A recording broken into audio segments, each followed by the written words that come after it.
Assalamualaikum, salam sejahtera dan salam keluarga Malaysia. Bersua kita sekali lagi hari ini 4 Oktober 2022 dalam langsung dari Parlimen. Baik saudara, hari ini merupakan hari kedua bagi minggu pertama persidangan Dewan Rakyat bagi mesyuarat ketiga penggal kelima Parlimen ke-14. Dan untuk makluman anda, semalam Dewan Rakyat mengumumkan satu permulaan persidangan yang di-Pertuan Agong As-Sultan Abdullah Riayatuddin Al-Mustafa Billah Shah memperkenankan 14 akta termasuk Akta Perlembagaan Pindaan nombor 3 2022 mengenai peruntukan larangan ahli Parlimen bertukar parti yang diluluskan pada mesyuarat kedua penggal kelima Parlimen ke-14 yang lalu.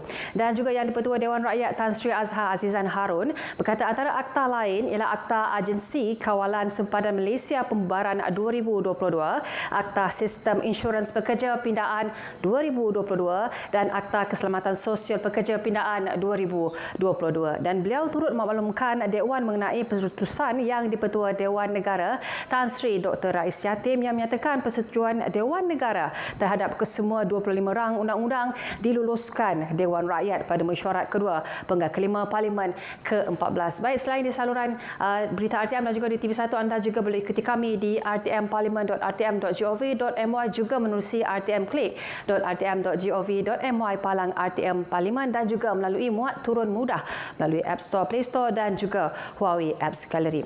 Baik, mesyuarat Dewan Rakyat hari ini dimulakan dengan waktu pertanyaan-pertanyaan menteri di mana terdapat 3 soalan tumpuan yang akan diajukan, antaranya daripada ahli Parlimen Bukit Bendera yang meminta Menteri Kewangan menyatakan sama ada satu krisis kewangan sedang terbentuk berikutan nilai ringgit Malaysia menjunam berbanding US dollar dan kadar inflasi yang kian genting serta hutang kerajaan persekutuan yang kian meruncing. Dan selain itu, soalan yang akan diajukan oleh ahli Parlimen Sabak Bernam yang meminta Menteri Luar Negeri menyatakan apakah tindakan-tindakan yang telah diambil oleh pihak kementerian bagi membantu warga Malaysia yang telah ditipu dan juga diculik oleh sedikit penipuan pekerjaan terutamanya di rantau Asia Tenggara, dan apakah tindakan pencegahan yang diambil oleh kementerian dan juga kedutaan Malaysia bagi membantras kejadian-kejadian seperti ini daripada terus berulang lagi pada masa hadapan. Dan soalan lain yang akan diajukan adalah daripada ahli Parlimen Pokok Sena yang meminta Menteri Pertanian dan Industri Makanan menyatakan berapakah harga minimum terjamin padi ataupun GMP bagi 1 kilogram yang dibeli daripada petani padi, dan bilakah kali terakhir semakan harga minimum terjamin padi GMP ini dibuat, dan adakah kementerian berhasrat untuk menyemak semula dan juga menaikkan harga GMP ini. Baik, seterusnya mesyuarat akan diteruskan pula selepas itu dengan pertanyaan-pertanyaan bagi jawab lisan di mana antara soalan tumpuan yang akan dibangkitkan adalah daripada ahli Parlimen Dungun di mana beliau meminta Menteri Pengangkutan menyatakan inisiatif yang dilaksanakan oleh kementerian bagi mengawal dan juga memantau harga tiket penerbangan domestik yang dilihat kebanyakannya pada setiap masa adalah mahal dan juga tidak berpatutan. Dan seterusnya adalah soalan daripada ahli Parlimen Port Dickson yang meminta Menteri Perdagangan Dalam Negeri dan Hal Ehwal Pengguna menyatakan prestasi pasukan khas jihad tangani inflasi dalam menangani kenaikan kadar inflasi. Baik, kita ke Dewan Rakyat bagi menyaksikan. Waktu pertanyaan Menteri. Dipersilakan Yang Berhormat Bukit Bendera kemukakan pertanyaan dalam tempoh masa 1 minit. Terima kasih dan selamat pagi kepada Tuan Speaker. Bukit Bendera ingin meminta Menteri Kewangan menyatakan sama ada satu krisis kewangan sedang terbentuk berikutan nilai ringgit Malaysia menjunam berbanding US dollar, kadar inflasi yang kian genting serta hutang kerajaan persekutuan yang kian meruncing. Ya, itulah soalan saya. Silakan Berhormat Menteri Kewangan jawab dan tempoh masih 3 minit. Terima kasih Yang Berhormat Bukit Bendera, Datuk Yang di-Pertua. Untuk makluman ahli Yang Berhormat, secara amnya inflasi ataupun definisi sebenar krisis ekonomi bagi sesebuah negara adalah apabila pertumbuhan KDNK merudum, pengangguran mencanak naik, perniagaan tutup mengakibatkan hutang lapuk yang tinggi sehingga mengakibatkan kesan buruk kepada bank-bank. Negara kita pernah mengalami keadaan sedemikian semasa krisis kewangan Asia 1997-1998. Terbaru kita mengalami krisis ekonomi akibat pandemik COVID-19. Semasa krisis kewangan Asia, ekonomi menguncup sebanyak negatif 7.4%, manakala semasa krisis kewangan global, KDNK menguncup 1.5% dan kini di puncak krisis COVID-19 ianya menguncup sebanyak 5.5%. Saya juga ingin menekankan bahawa krisis kewangan Asia tahun 1997-98 juga disifatkan sebagai salah satu krisis ekonomi terburuk yang pernah dihadapi Malaysia sehingga kini. Jika diimbas kembali, mata wang kita telah jatuh hampir 54% pada tahun 1997 dengan kadar terendah sehingga RM4.88 bagi setiap $1 Amerika Syarikat. Pasaran saham negara juga terkesan dengan begitu teruk, di mana indeks pasaran saham di waktu itu ataupun Kuala Lumpur Stock Exchange menurun lebih dari 800 mata dalam masa yang begitu singkat, dalam masa 2 bulan, iaitu dari 1077 mata pada Jun 1997 kepada 262.7 mata pada September 1997. Negara juga mengalami defisit akaun semasa pada tahun 1997 dengan kekurangan melebihi RM16.7 bilion. Pada hujung 1997, Bank Negara telah meningkatkan kadar faedah kepada 11% untuk menangani penurunan ringgit dan mengawal inflasi dan mengekalkan tahap kadar faedah pada 7% menjelang hujung 1998. Sepanjang krisis tersebut, lebih dari 102,000 rakyat telah kehilangan pekerjaan, manakala kadar inflasi melonjak kepada 6.2% pada Jun 1998 sebelum menjederhana kepada 5.3% pada penghujung tahun tersebut.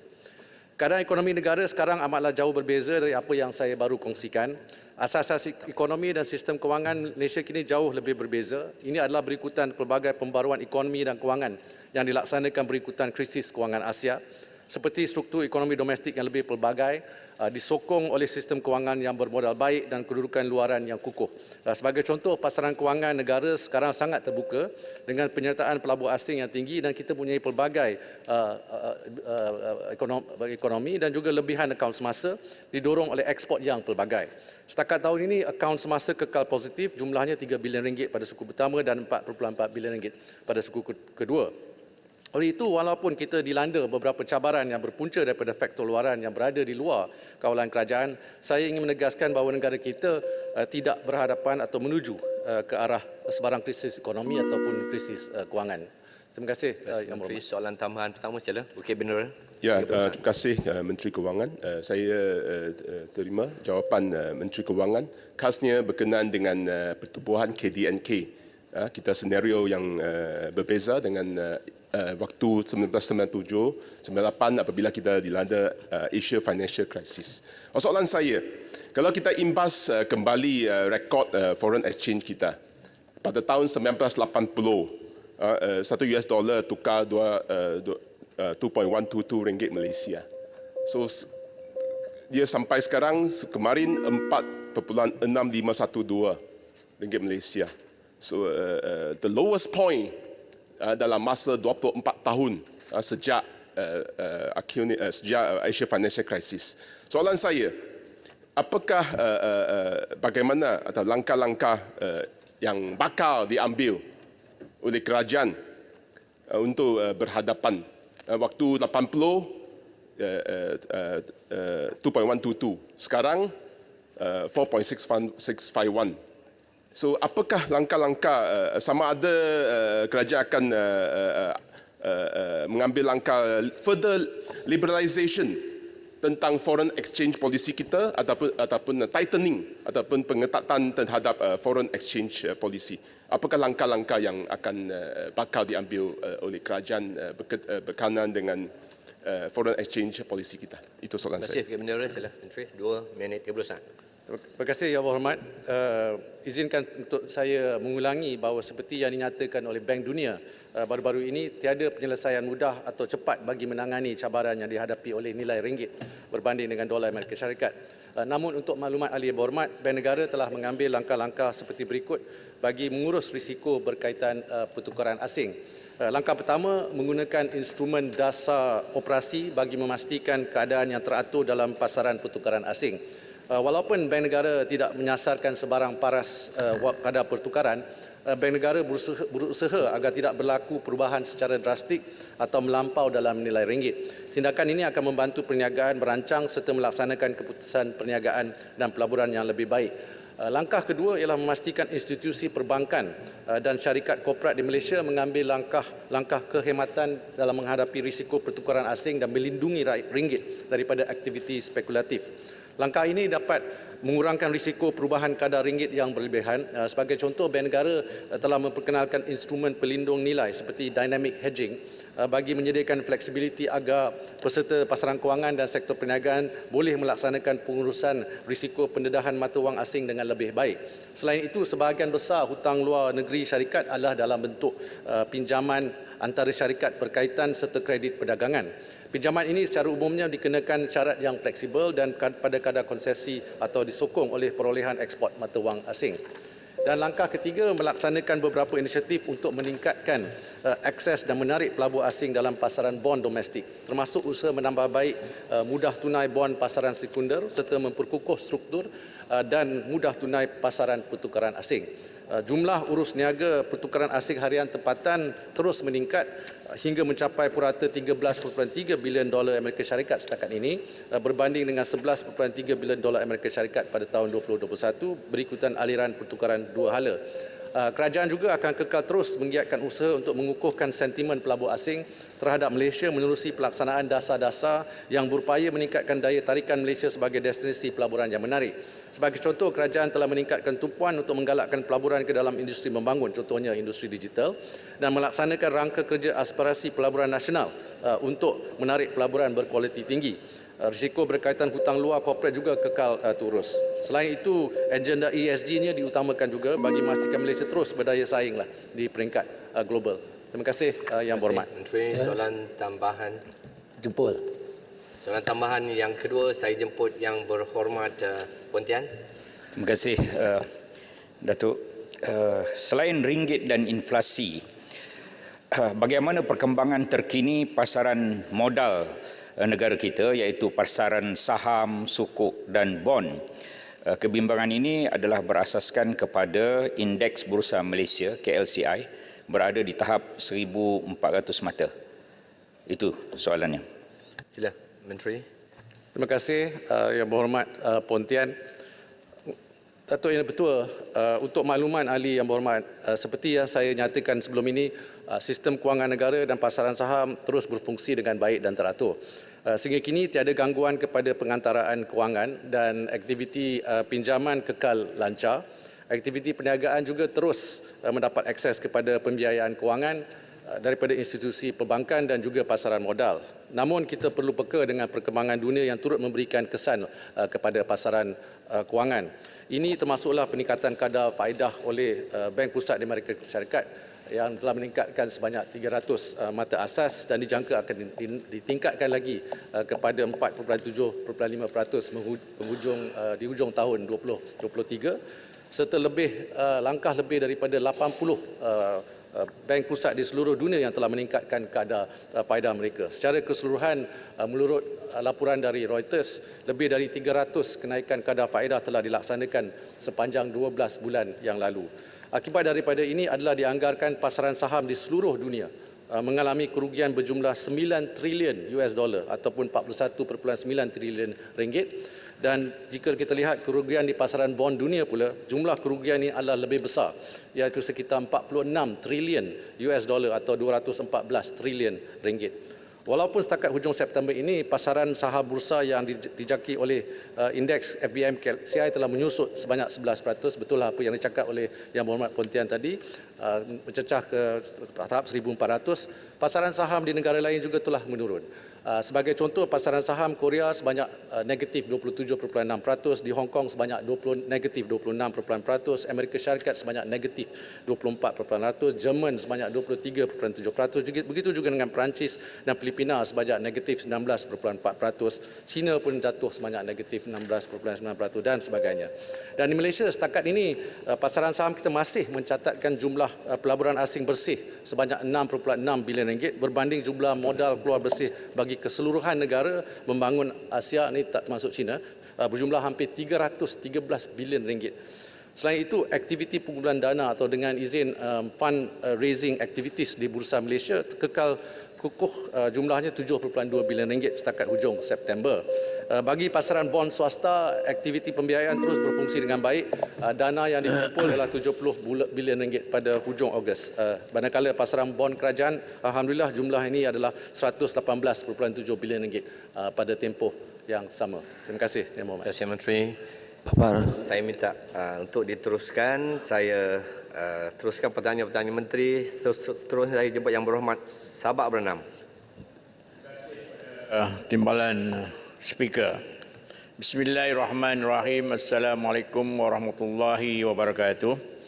Sabak Bernam meminta Menteri Luar Negeri menyatakan apakah tindakan-tindakan yang telah diambil oleh pihak kementerian bagi membantu warga Malaysia yang telah ditipu dan dicolik oleh sindiket penipuan pekerjaan terutamanya di rantau Asia Tenggara, dan apakah tindakan pencegahan yang diambil oleh kementerian dan kedutaan-kedutaan Malaysia bagi membenteras kegiatan-kegiatan penipuan pekerjaan tersebut. Sekian, terima kasih.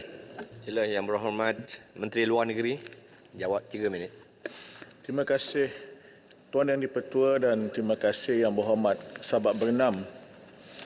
Untuk makluman Dewan Yang Mulia ini, antara bulan April tahun ini sehingga akhir bulan September, seramai 260 orang mangsa, yakni rakyat Malaysia, telah berjaya diselamatkan di 4 buah negara, iaitu Kemboja, Laos, Myanmar dan Thailand. Daripada jumlah tersebut, 171 orang telah dibawa pulang ke Malaysia, manakala 90 orang yang lain sedang menunggu proses penghantaran pulang. Dalam 4 negara ini, yang terbanyak sekali ialah di Kemboja, iaitu 139 telah dibawa pulang dan 56 masih dalam tahanan dalam proses penghantaran pulang.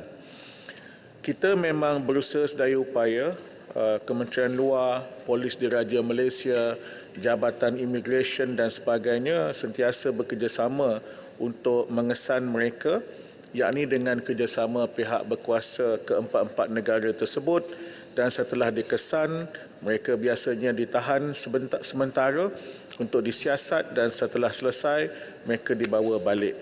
Pada 8 September yang lalu, saya ke Phnom Penh dan pada keesokan harinya saya pulang bersama lebih 24 orang yang kita telah selamatkan.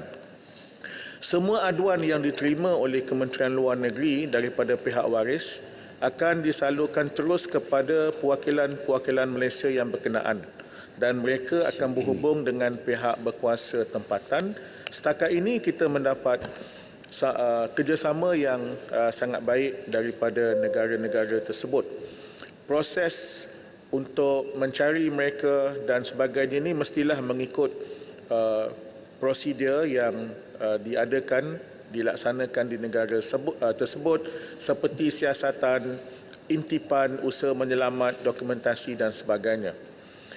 Tindakan-tindakan yang diambil oleh perwakilan Malaysia termasuklah memberi bantuan dan kerjasama mendapatkan bantuan dan kerjasama dari pihak kerajaan negara tersebut, mengadakan pertemuan dengan pihak yang berkuasa, kemudian apabila rakyat Malaysia ini ditemui dan ditahan untuk proses undang-undang negara tersebut, kaunselor kita di setiap Malawakil akan menziarah mereka untuk memastikan yang mereka berada dalam keadaan yang selamat dari segi makanan, kesihatan dan sebagainya. Mesyuarat Kabinet pada 21 September yang lalu telah mengarahkan supaya sebuah jawatan kuasa khas melibatkan agensi-agensi yang berkaitan ditubuhkan dengan diketuai oleh Kementerian Luar Negeri, dan saya mengetuai sendiri dan kita telah pun mengadakan mesyuarat. Saya juga dinyatakan bahawa sebelum ini pun semua agensi yang sama telah pun memberikan kerjasama kepada Kementerian Luar, dan jawatan kuasa itu adalah untuk memperkemaskan lagi tugasan-tugasan yang selama ini telah kita laksanakan. Terima kasih. Terima kasih Menteri. Soalan tambahan yang kedua saya. Terima kasih Timbalan Speaker. Terima kasih kepada Menteri yang telah menjelaskan dan memberikan jawapan dan berusaha untuk melihat bagaimanakah penipuan telah dilaksanakan. Baru-baru ini laporan media pendedahan berkenaan oleh sindiket-sindiket telah menawarkan peluang pekerjaan palsu dengan menjanjikan pendapatan yang sangat lumayan di luar negara, khususnya kepada rakyat Malaysia yang terkesan akibat hilang pekerjaan di dalam negara. Soalan tambahan saya, sejauh manakah hubungan diplomasi dan kerjasama di antara Malaysia dengan negara Thailand, Kemboja, Laos, Myanmar bagi menangani isu sindiket penipuan, pekerjaan dan perdagangan manusia, human trafficking, terutama rakyat Malaysia yang terkandas, dan apakah jaminan kerajaan terhadap keselamatan mangsa-mangsa yang hampir 3,000 orang ini yang masih terkandas akibat penipuan pekerjaan dan memperdagangkan manusia ini dapat dibawa pulang secara selamat dan segera. Sekian, terima kasih. Sila Menteri. Terima kasih. Tuan Yang di-Pertua, data yang ada di Kementerian Luar pada hari ini ialah di samping 261 orang yang telah diselamatkan, yang sedang dikesan ialah 88 orang. Jadi jumlah semua ialah 261 campur 88 ialah 349 dari bulan April sehingga bulan September tahun ini. Angka yang disebutkan oleh Yang Berhormat tadi itu mungkin terlalu besar. Mungkin itu mengambil kira yang dulu-dulu. Misalnya semasa saya Menteri Luar, kali yang pertama dulu ada kes yang kita selamatkan 47 orang sekaligus daripada Cambodia yang majoritinya daripada Sarawak. Dari segi hubungan diplomasi antara kita dengan 4 negara tersebut, kita tak ada masalah. Mereka membantu. Misalnya baru-baru ini Perdana Menteri Hun Sen sendiri memberi arahan kepada pihak berkuasa tempatan, itu yang ada satu kumpulan 53 orang dapat diselamatkan pada satu ketika. Kita faham tentang isu human trafficking dan pihak polis Diraja Malaysia memang sentiasa memantau hal ini. Memang benar, majoriti daripada mereka ini ditipu, dijanjikan macam-macam. Gaji yang besar, pelbagai kemewahan. Ada yang pergi kerana bercuti, lepas itu ditipu untuk bekerja. Namun saya juga kena sebutkan, ada juga segelintir daripada mereka ni yang tak nak balik. Mengapa mereka tak nak balik, yang ini tak dapatlah saya ceritakan dalam Dewan Yang Mulia ini. Tetapi kita sentiasa menasihatkan rakyat Malaysia. Dan Kementerian Komunikasi dan Multimedia juga sudah mula untuk mengadakan pesanan-pesanan supaya rakyat Malaysia jangan terpengaruh. Kami panggil balik duta kami di Cambodia dan beliau mengadakan temu ramah dengan beberapa buah surat khabar tempatan khusus dan juga televisyen tempatan, khususnya yang menggunakan bahasa Mandarin untuk menerangkan masalah-masalah yang berlaku yang membolehkan sebahagian majoriti mereka ni yang saya katakan tadi sebenarnya tertipu. Namun saya kena garis bawahi dengan satu ayat. Kamboja sebagai contoh, ada hampir 500 syarikat Malaysia yang beroperasi di sana, syarikat besar dan kecil yang baik. Hampir lebih kurang 5,000 pekerja Malaysia, rakyat Malaysia yang bekerja di Kemboja dengan suasana yang baik dan tenang, dan mereka ni tak terlibat dalam hal-hal ini. Jaminan kita ialah kita akan bantu walau seorang pun daripada mereka, sekiranya mereka dilaporkan hilang dan sebagainya, kita akan bantu dan kita tak akan biarkan begitu saja. Terima kasih. Terima kasih Menteri. Soalan tambahan yang kedua saya jemput Yang Berhormat Sempang Nengam. Terima kasih Tuan Ketua. Yang Berhormat Menteri, kalau kita lihat daripada jaminan yang diberikan untuk membantu walaupun seorang mangsa, dia akan melibatkan kos. Mereka ini kos bawa pulang, kos di sana, dan juga termasuk denda yang akan dikenakan kepada mereka ini kerana mereka tidak berdokumen oleh beberapa negara tersebutlah. Jadi apakah perancangan Kementerian Luar, adakah kerajaan akan menanggung segala kos tersebut dan akan berunding dengan kerajaan-kerajaan yang akan mendenda rakyat kita itu untuk mereka dikecualikan berdenda. Terima kasih Tuan Ketua. Saya beragam. Sila Menteri.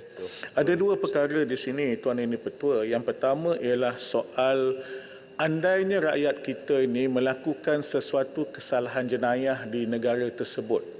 Kita kena bayangkan bagaimana kalau warga negara lain yang datang ke negara kita dan melakukan sesuatu jenayah. Jadi proses perundangan itu harus diikuti juga. Itu yang pertama. Jadi tak kiralah ditahan dalam penjara ataupun dikenakan denda dan sebagainya. Yang itu sebagai warga dunia kita harus menghormati undang-undang tempatan. Yang kedua ialah membawa mereka pulang. Ini ada pelbagai cara. Kita pernah misalnya charter sebuah kapal terbang. Izinkan saya betulkan. Syarikat Air Asia ketika saya menjadi Menteri Luar kali pertama dulu pernah menghantar sebuah pesawat dan dia tak kenakan apa-apa bayaran, itu atas peri kemanusiaan ke Phnom Penh untuk bawa balik, kalau saya tak silap angkanya yang tepat ialah 47 orang, majoritinya dari Sarawak, kemudian bawa balik ke sini, kemudian dihantar balik ke Kuching. Yang ini kita memang tidak mempunyai dananya. Dan dalam hal tertentu kita meminta bantuan daripada pihak-pihak yang berkaitan.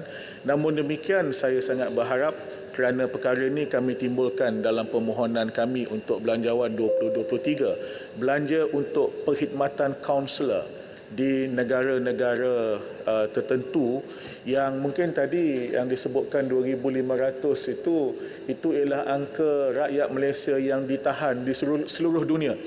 Yang sentiasa dilawati oleh malawakil untuk bertanya khabar, untuk memastikan mereka dalam keadaan yang sihat, makanan mereka, kebajikan mereka dijaga. Jadi ringkasnya memanglah dana itu tidak mencukupi. Kami berusaha mencarinya dan kami harap dapat sedikit tambahan dalam belanjawan yang akan datang. Terima kasih. Terima kasih Menteri. Berdua. Pertanyaan Beri tambah satu soalan. Satu soalan tambahan. Peraturan 24A Kerugangan 5 menghadkan 10 minit setiap overall satu question. Jadi saya nak teruskan dengan menyebut Yang Berhormat Pokok Sena. Terima kasih Speaker. Bismillahirrahmanirrahim. Mohon Menteri Pertanian dan Industri Makanan menyatakan berapakah harga minimum terjamin padi GMP bagi 1 kilogram yang dibeli daripada petani padi, dan B, bilakah tarikh akhir semakan harga minimum terjamin padi GMP ini dibuat, dan adakah kementerian berhasrat untuk menyemak semula dan menaikkan harga GMP? Terima kasih. Menteri Pertanian dan Industri Makanan. Terima kasih Datuk Yang di-Pertua, terima kasih Yang Berhormat Pokok Sena. Untuk makluman ahli yang berhormat, pada masa ini pesawat menikmati penyeragaman harga padi atau harga minima terjamin padi guaranteed minimum price GMP di Semenanjung pada kadar ringgit Malaysia 1,200 per tan metrik atau RM1.20 bagi sekilogram. GMP telah diselaraskan pada tahun 2014 dan penetapan ini juga tertaluk kepada pemutuan sebenar padi. Tarikh akhir semakan GMP adalah pada 21 Februari 2014 dan pelaksanaan GMP ini telah dibuat melalui perintah tetap oleh Ketua Pengarah Kawal Selia Padi dan Beras yang sedang berkuasa sehingga hari ini. Untuk makluman ahli yang berhormat, buat masa ini kerajaan belum berhasrat untuk mengkaji semula harga minima terjamin padi yang telah ditetapkan. Sekian. Sila. Terima kasih Datuk Speaker. Terima kasih Yang Berhormat Menteri. Saya fikir bahawa itu suatu yang sangat mengelirukan masyarakat dan rakyat, khususnya para petani, dengan istilah penyelarasan kepada GMP sebanyak RM1.20 1 kilo. Sedangkan di tangan saya ialah slip jualan padi yang dikeluarkan oleh Bernas, yang ternyata dituliskan ialah harga padi yang dibeli daripada petani, harga GMP ialah 75 sen untuk 1 kilo, dan insentif dalaman, iaitu insentif yang diberikan oleh kilang oleh kilang ialah 45 sen. Dan itulah yang menjadikan dianya adalah RM1.20. Sedangkan harga GMP yang digazetkan ialah 75 sen untuk 1 kilo.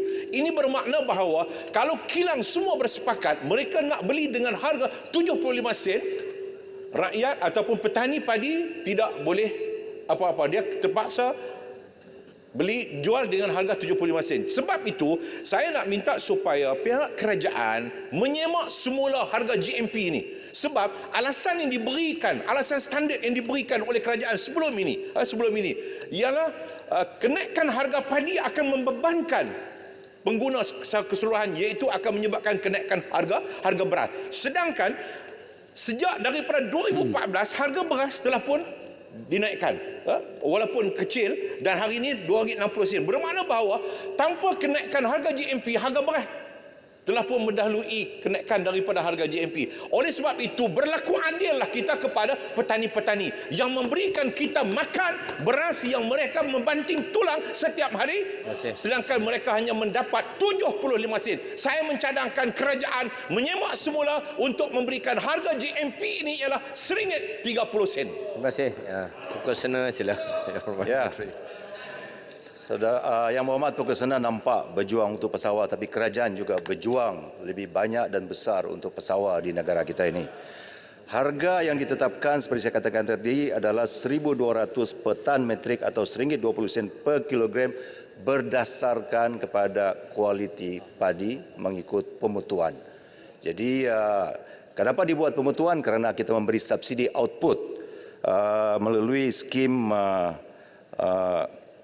yang dilakukan oleh kerajaan. Sebenarnya Yang Berhormat Datuk Yang di-Pertua, kerajaan membelanjakan RM1.53 bilion untuk membantu pesawat di seluruh negara, termasuk bantuan subsidi input dan juga subsidi output.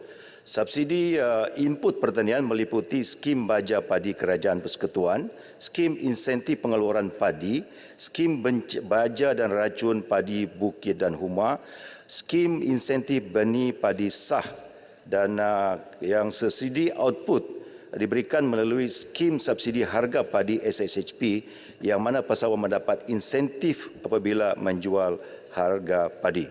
Untuk maklumat Yang Berhormat, bukan itu saja, kerajaan telah menaikkan kadar bersubsidi racun makhluk perosak di bawah program SIPP daripada RM200 per hektar pada musim kepada RM300 per hektar semusim untuk tahun 2022, dan ini melibatkan lebih kurang RM62 juta.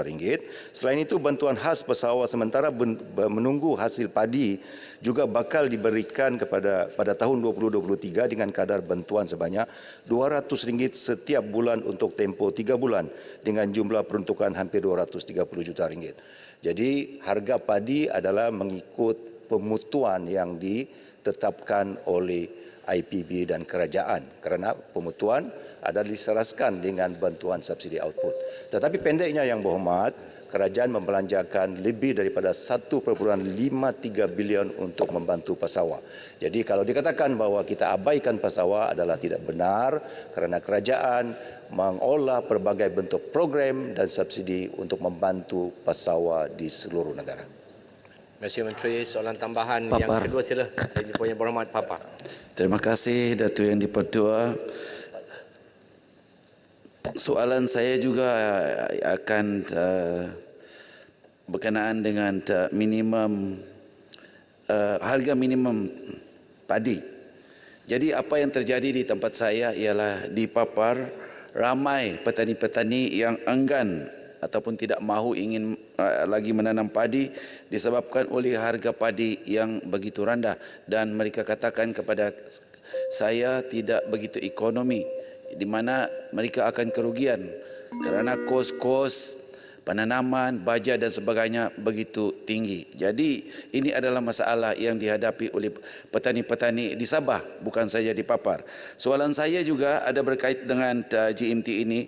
Adakah kerajaan akan menubuhkan Jawatan Kuasa Pemantauan Tanah Pertanian dan bekerjasama dengan kerajaan negeri bagi menangani masalah kekurangan tapak penanaman serta perusahaan asas tani dan apakah jenis insentif yang dilihat sesuai diberikan kepada kerajaan negeri yang mengekalkan tanah pertanian dan tanah penternakan.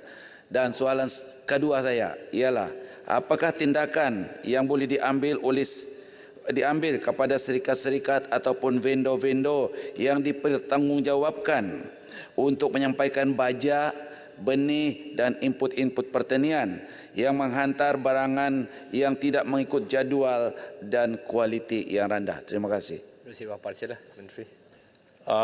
Untuk makluman yang berhormat Papar, di Sabah kita ada program IADA di Kota Belud dan lebih daripada 500 peserta sedang mengikuti program AIDA di Kota Belud.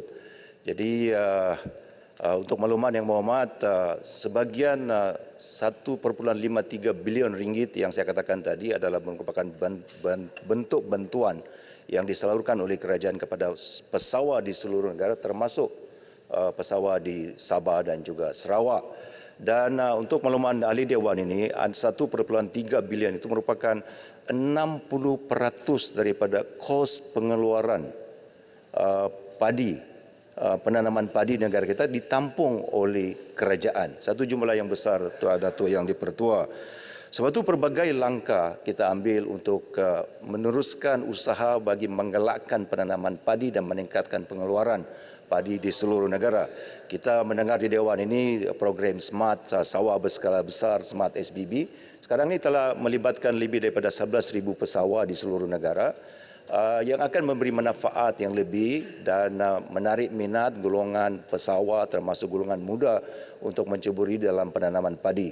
Jadi kerajaan mengambil maklum penting usaha untuk terus meningkatkan pengeluaran padi dan beras negara dan mengurangkan kebergantungan kita kepada import negara daripada import beras daripada luar.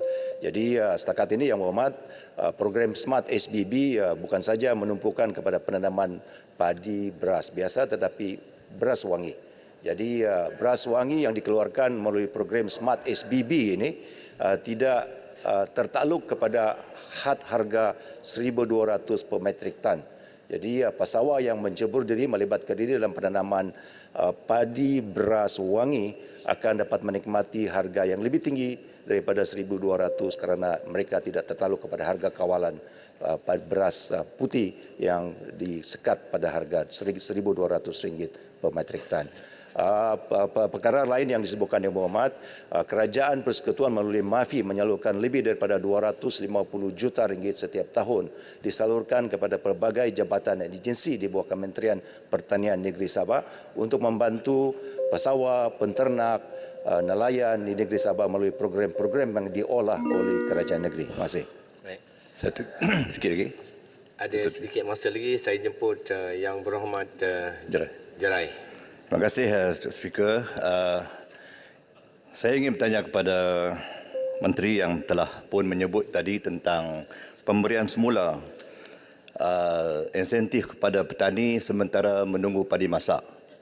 Adakah dengan sebelum itu terima kasihlah kepada Menteri mengumumkan yang demikian itu, dan apakah dengan 200 sementara untuk padi masak ini sebanyak 600 selama 3 bulan mencukupi, dan bagi saya harga ini perlu dinaikkan untuk menampung kos petani yang semakin meningkat. Apa saya mohon penjelasan Menteri. Silakan Menteri. Yang hormat, kalau cukup tak cukup dia very subjektif, tetapi ini merupakan sebahagian daripada usaha kerajaan untuk meringankan beban pesawah terutama ketika menunggu musim menuai padi. Jadi perkara ini telah pun diumumkan, dimaklumkan oleh Yang Berhormat Perdana Menteri dan akan disalurkan melalui peruntukan melalui bajet yang akan diumumkan pada hari Jumaat ini, kalau ada bajet diumumkan pada Jumaat. Jadi kos ini akan melibatkan 230 juta untuk tempoh 3 bulan. Jadi RM600 per head, RM200 setiap bulan. Jadi RM600 untuk setiap pesawah.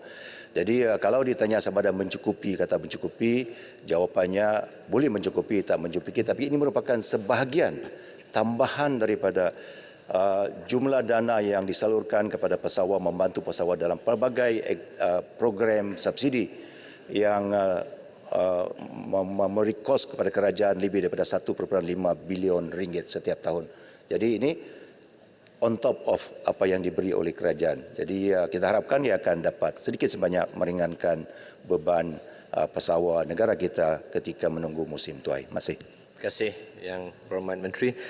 Yang Berhormat, sekarang tamatlah sesi untuk waktu pertanyaan-pertanyaan Menteri pada hari ini. Terima kasih Yang Berhormat. Pertanyaan-pertanyaan bagi jawab lisan.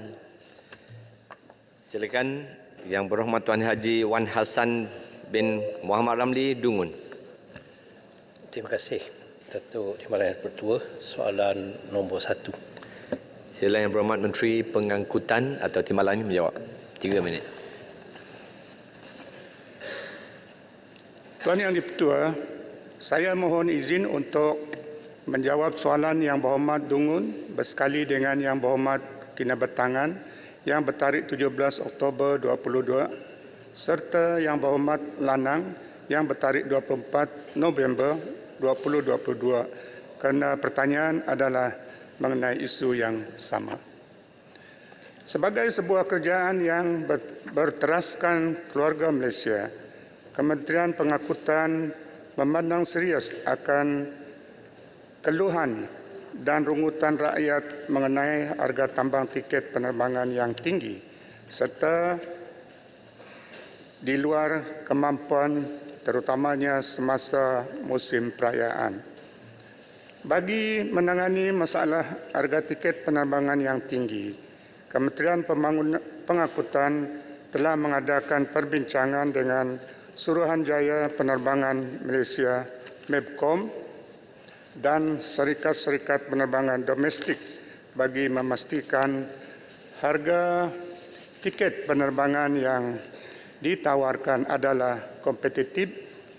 Hasil perbincangan tersebut, syarikat-syarikat penerbangan telah bersetuju untuk menambah kapasiti penerbangan dari semasa ke semasa bergantung kepada permintaan.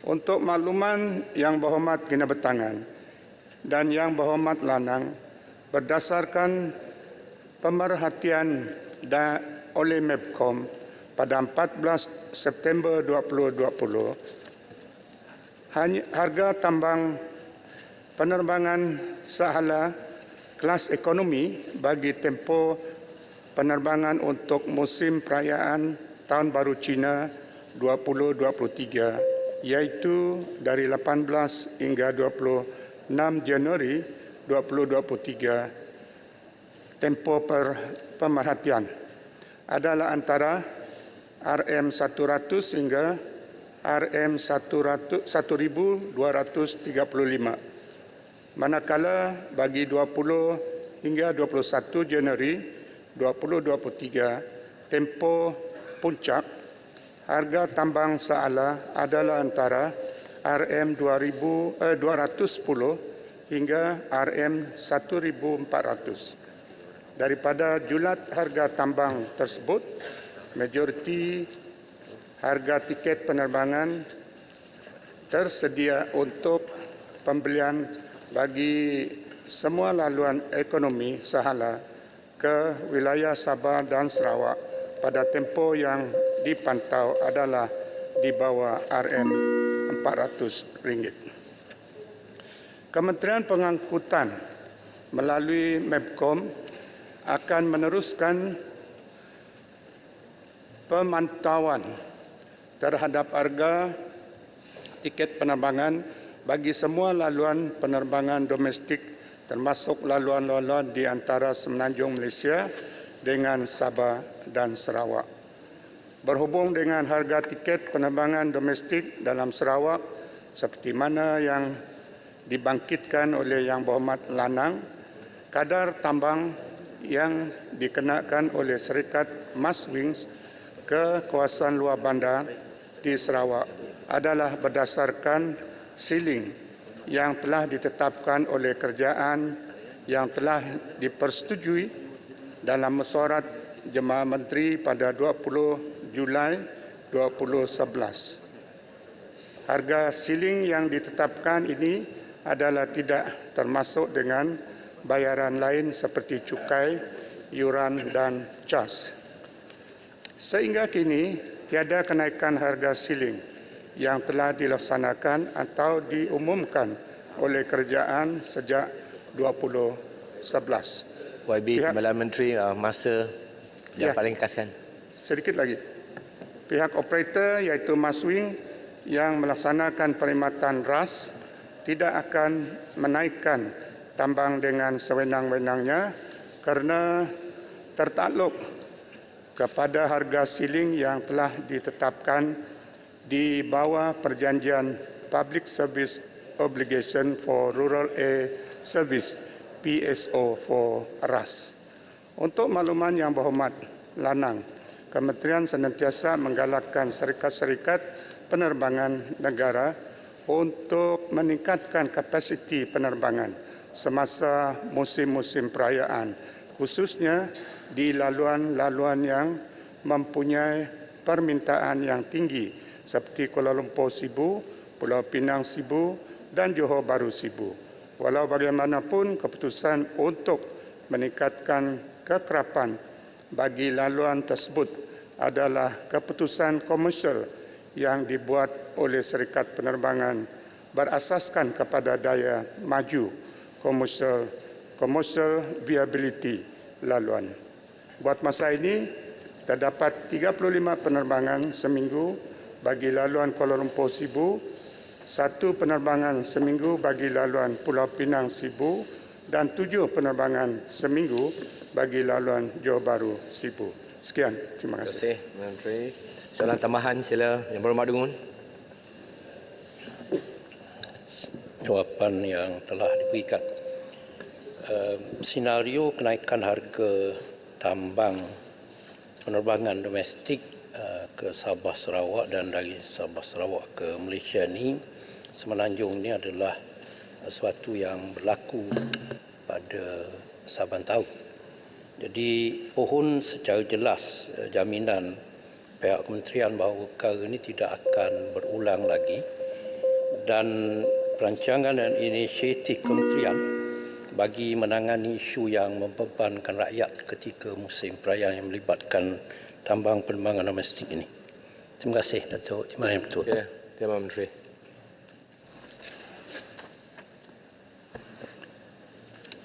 Terima kasih Tuan Yang Ketua dan terima kasih Yang Berhormat.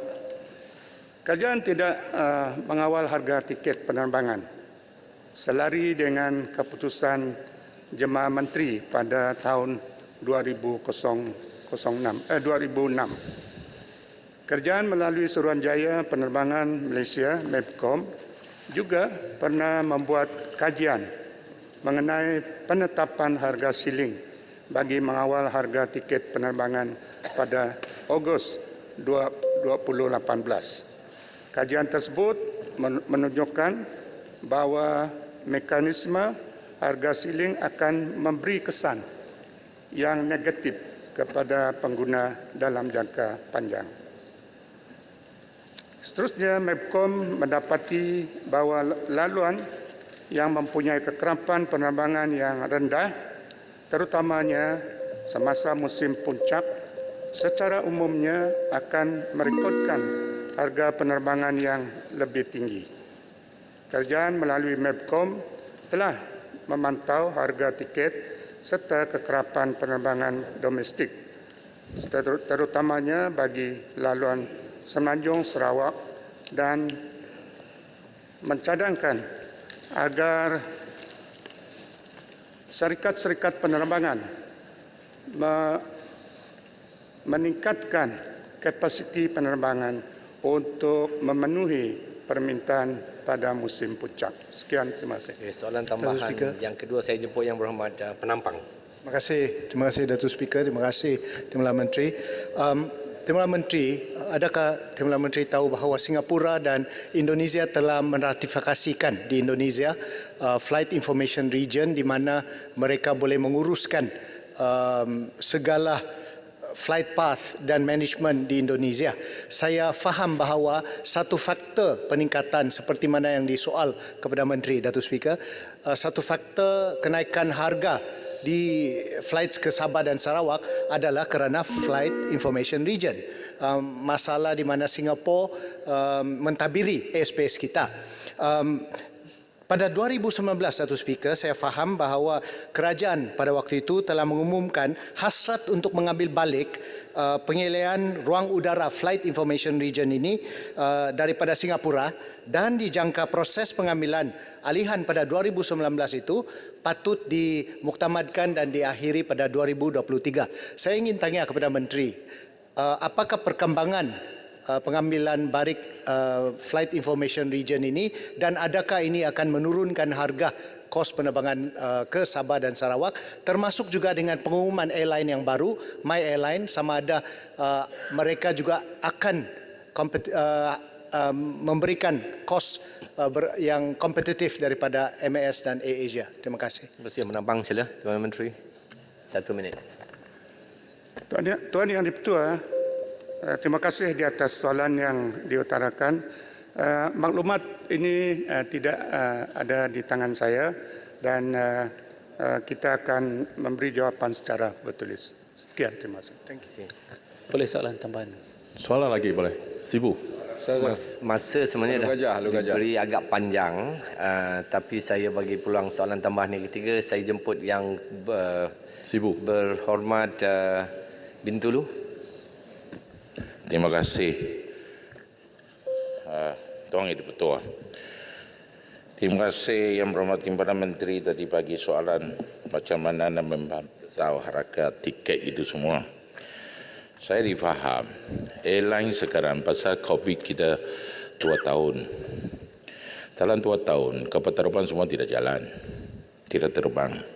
Semua sebelum dia orang kewa di MST memang ada servis baru boleh.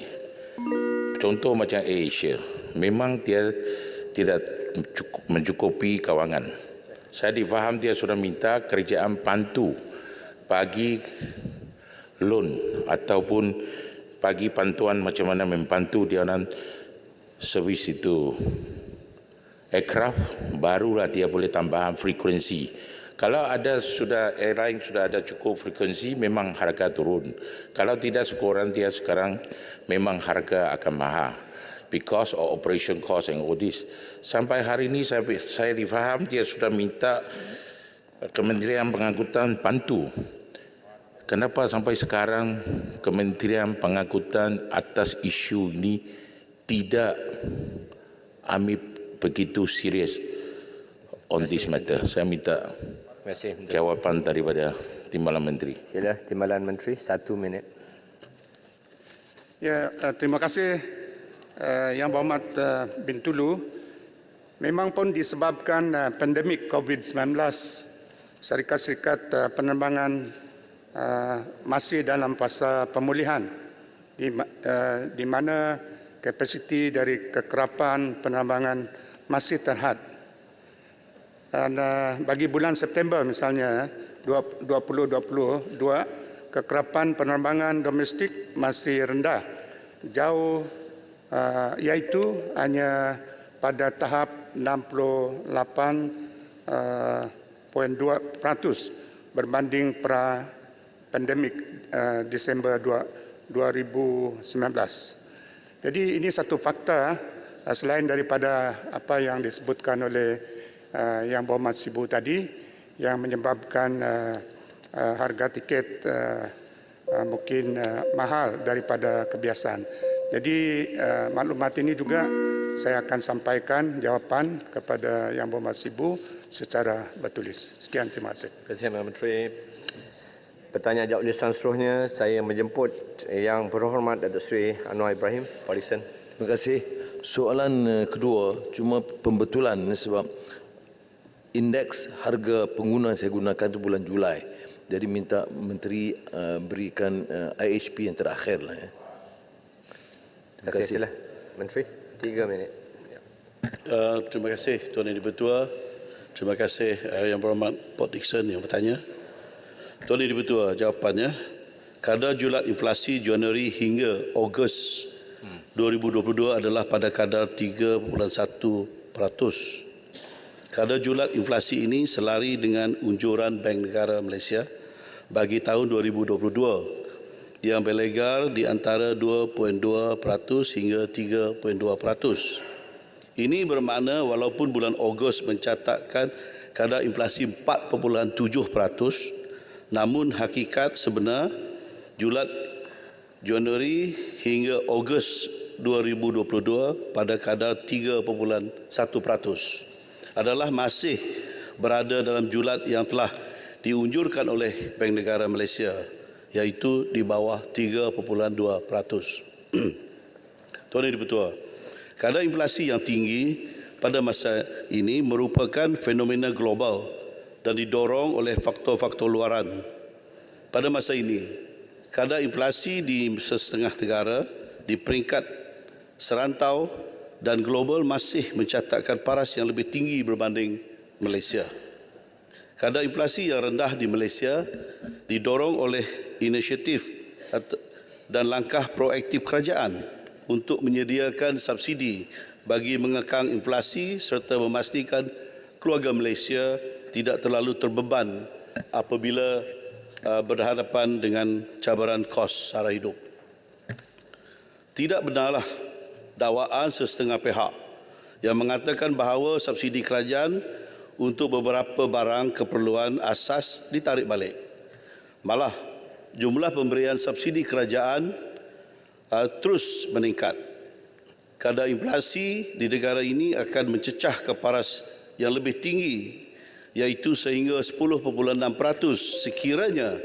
sekiranya tiada intervensi dari kerajaan dan kesan pelaksanaan subsidi serta strategi di bawah dasar monetari negara menjadikan kadar inflasi negara kekal pada paras terkawal. Penubuhan pasukan khas jihad tangani inflasi yang bersifat kerjasama sinergi rentas kementerian adalah untuk menangani kos sara hidup dan mengawal kadar inflasi. Untuk mengawal kadar inflasi. Platform ini membincangkan isu tersebut secara inklusif dan pelaksanaan segera secara bersepadu dapat dilaksanakan. Perkara-perkara yang telah dilaksanakan oleh pasukan khas jihad tangani inflasi di antaranya adalah seperti berikut.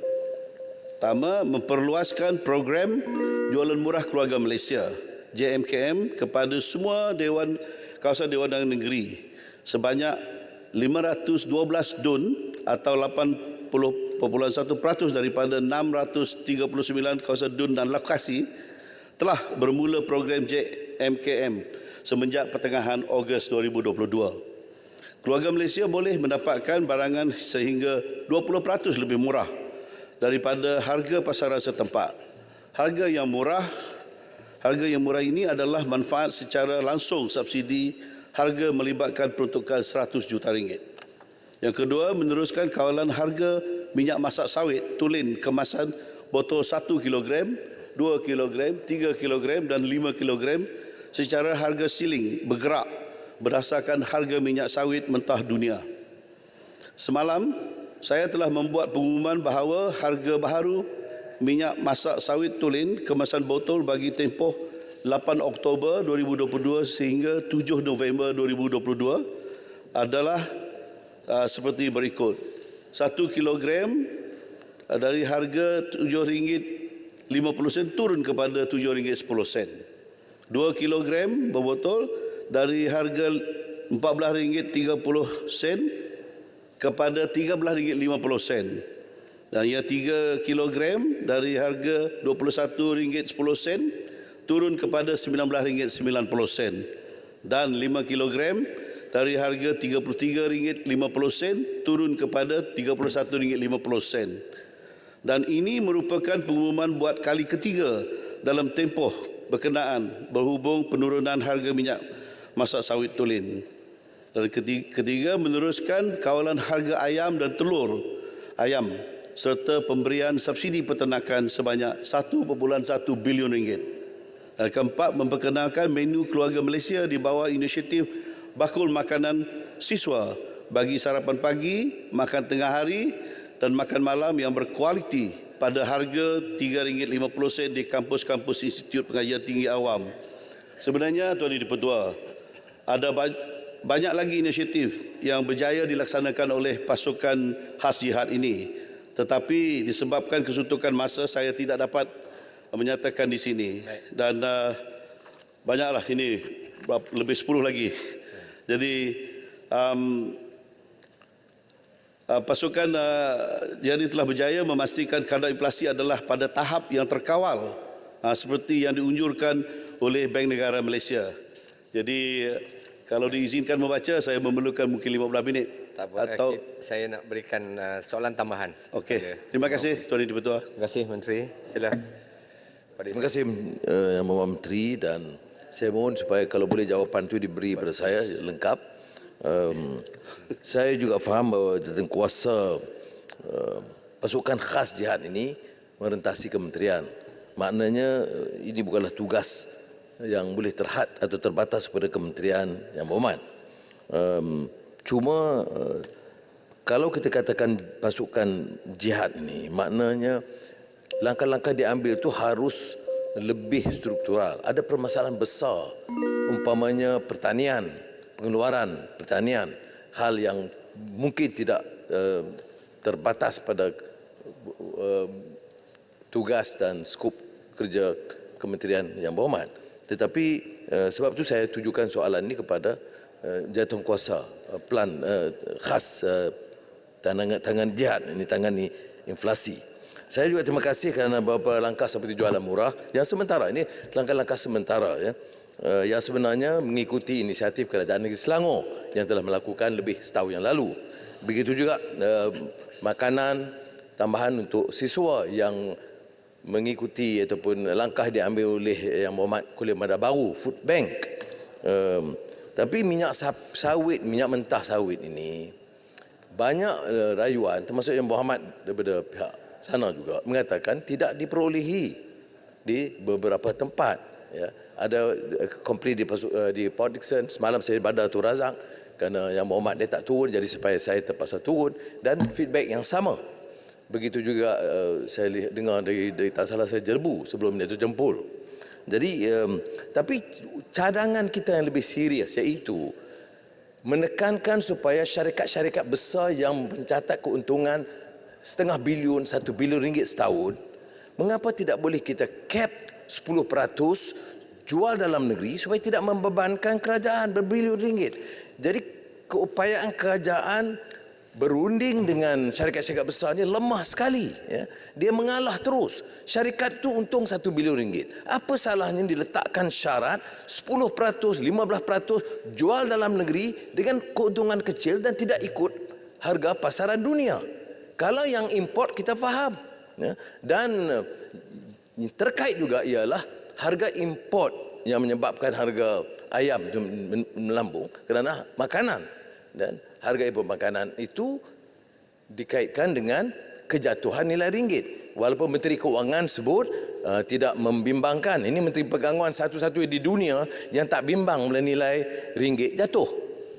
Saya heran. Ringkaskan soalan ni. Ya, jadi soalan saya ialah, sementara saya akui beberapa langkah sementara dibuat oleh kementerian Yang Berhormat, tetapi saya nak tahu secara jelas keupayaan, kesanggupan jawatankuasa ini. Yang sebut jihad. Jihad ini dia berat bunyi tau. Sebab tu jihad. Dia kalau kita kata jawatankuasa biasa saja. Ini bunyinya jihad.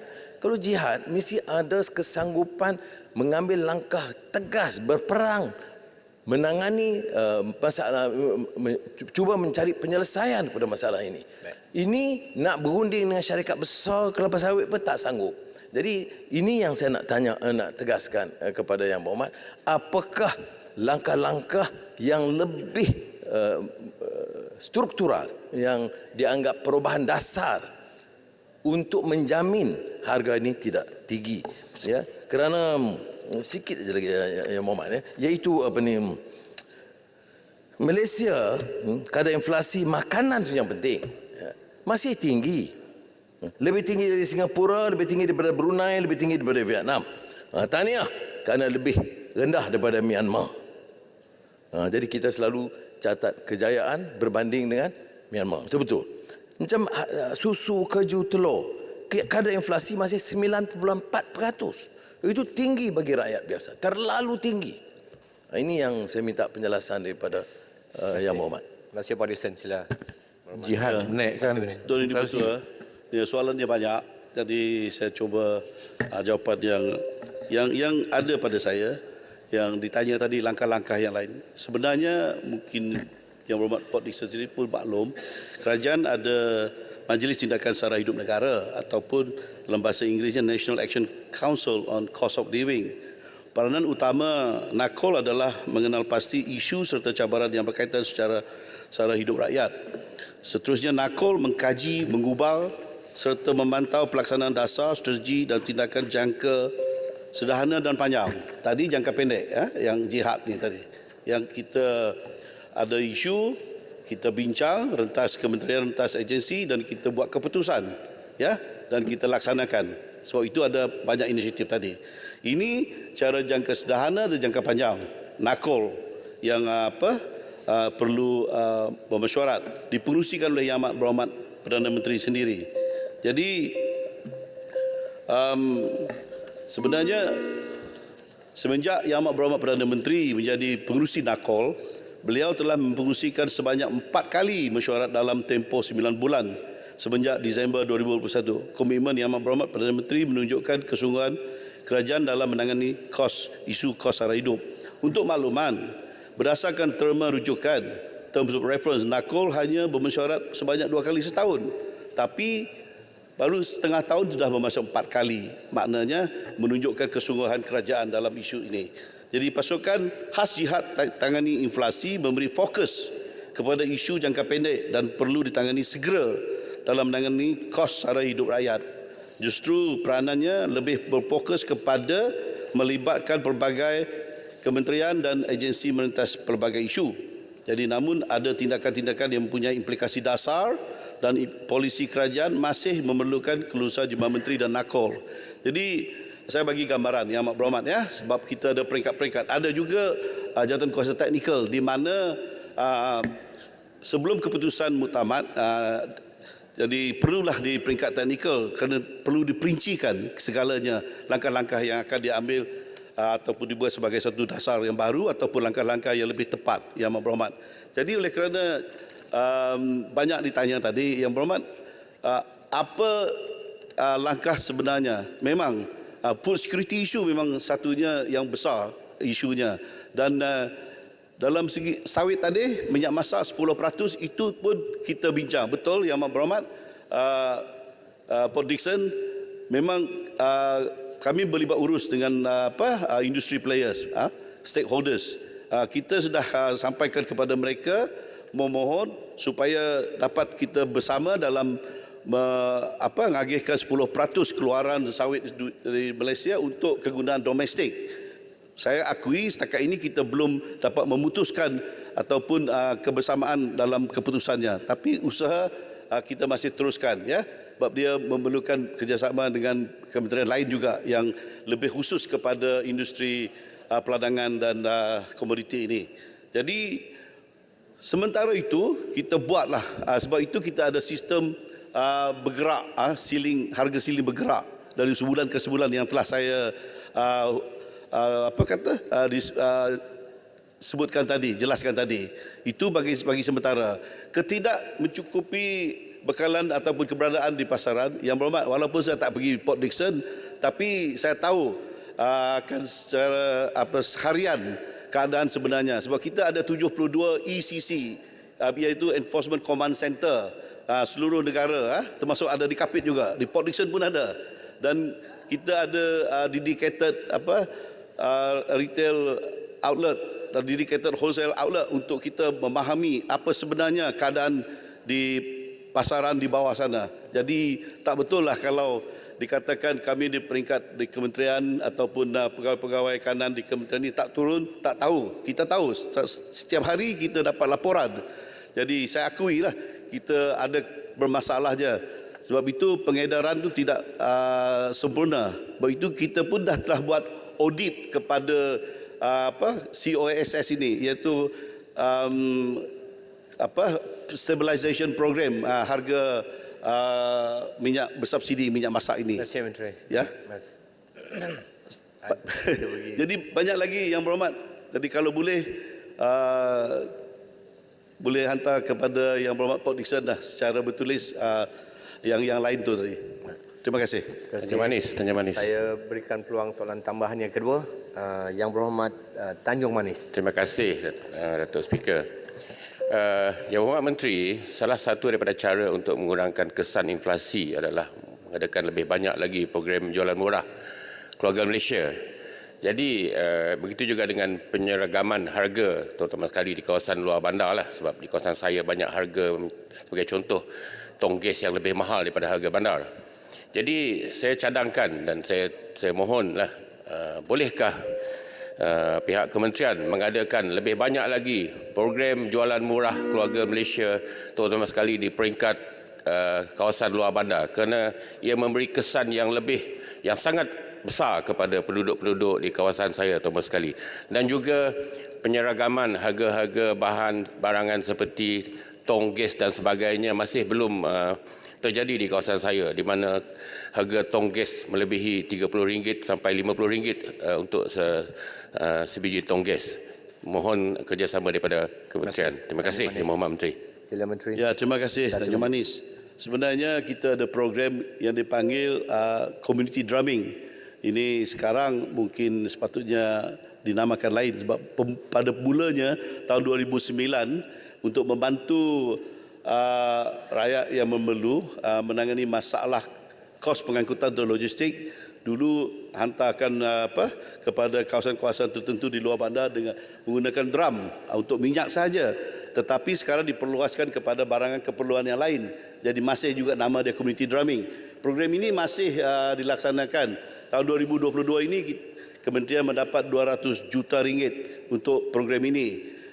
Jadi sebenarnya untuk bajet ini kita memohon tambahan, tapi tak tahulah apabila dibentang nanti baru kita ada tambahan ke tidak. Sebab kerajaan akui masih banyak lagi kawasan-kawasan di luar bandar, pos-pos yang memerlukan program ini bagi mengurangkan bebanan harga yang tinggi di luar bandar. Menggunakan kerajaan memberi subsidi kepada kos pengangkutan. Jadi program jualan murah keluarga Malaysia memang saya banggalah kerana banyak dapat maklum balas daripada berbagai pihak, termasuk wakil-wakil rakyat, di mana mengatakan program ini berjalan dengan baik walaupun belum 100% lancar, tapi boleh ditambah baikkan. Jadi sekurang-kurangnya ramai yang dapat manfaat daripada program ini. Jadi program ini akan kita teruskan, perluaskan. Sebenarnya Tuan Yang Di-Pertua sekarang dalam fasa program jualan murah 2.0. Yang 2.1 dulu hanya Kementerian Kabinet NSP sahaja. Jadi kita tak mampulah nak buat ke seluruh negara. Jadi kita buat penambahbaikannya. Sebab itu kita bersama dengan kementerian-kementerian lain supaya kekerapan dan kesannya lebih baik. Kerana apabila kementerian-kementerian lain membantu KPD NSP dalam program ini, jadi banyak lagi lah program-program ini boleh dijalankan dan banyak yang dapat memanfaatkan dari program ini. Sekian, terima kasih. Datuk Speaker minta soalan ketiga. Saya dah bagi panjang masa untuk soalan ini. Saya ingin meneruskan dengan menjemput Yang Berhormat Datuk Seri Haji Ahmad bin Haji Maslan Pontian. Soalan nombor 3. Silakan. Sila Menteri Pembangunan Luar Bandar atau timbalannya menjawab. 3 minit. Terima kasih Yang Di-Pertua. Terima kasih Yang Berhormat Pontian. Untuk maklumat Yang Berhormat, Kementerian Pembangunan Luar Bandar telah melaksanakan berbagai program ekonomi sama ada secara individu atau berkelompok bagi meningkatkan pendapatan dan taraf hidup penduduk dan meningkatkan pendapatan dan taraf hidup penduduk luar bandar. Antara program untuk penduduk luar bandar secara individu adalah program peningkatan pendapatan ataupun PPP, dan satu lagi ialah program secara berkelompok, iaitu program latihan kemahiran dan kerjaya. Yang program PPP tadi daripada tahun 2016 hingga tahun 2020 seramai 3,996 orang peserta telah mengikuti program ini, ya, dengan perbelanjaan 29.2 juta. Program latihan kemahiran dan kerjaya pula untuk luar bandar ini iaitu pada telah pun dibelanja 11,269 peserta telah turut serta dengan perbelanjaan 73.4 juta. Dia selain daripada itu adalah satu lagi lah projek projek bersepadu program prospek pembangunan luar bandar kampung yang secara ringkas ialah prospek, ya. Bilangan prospek yang telah dan sedang dilaksanakan sehingga tahun 2022 adalah berjumlah 16 projek.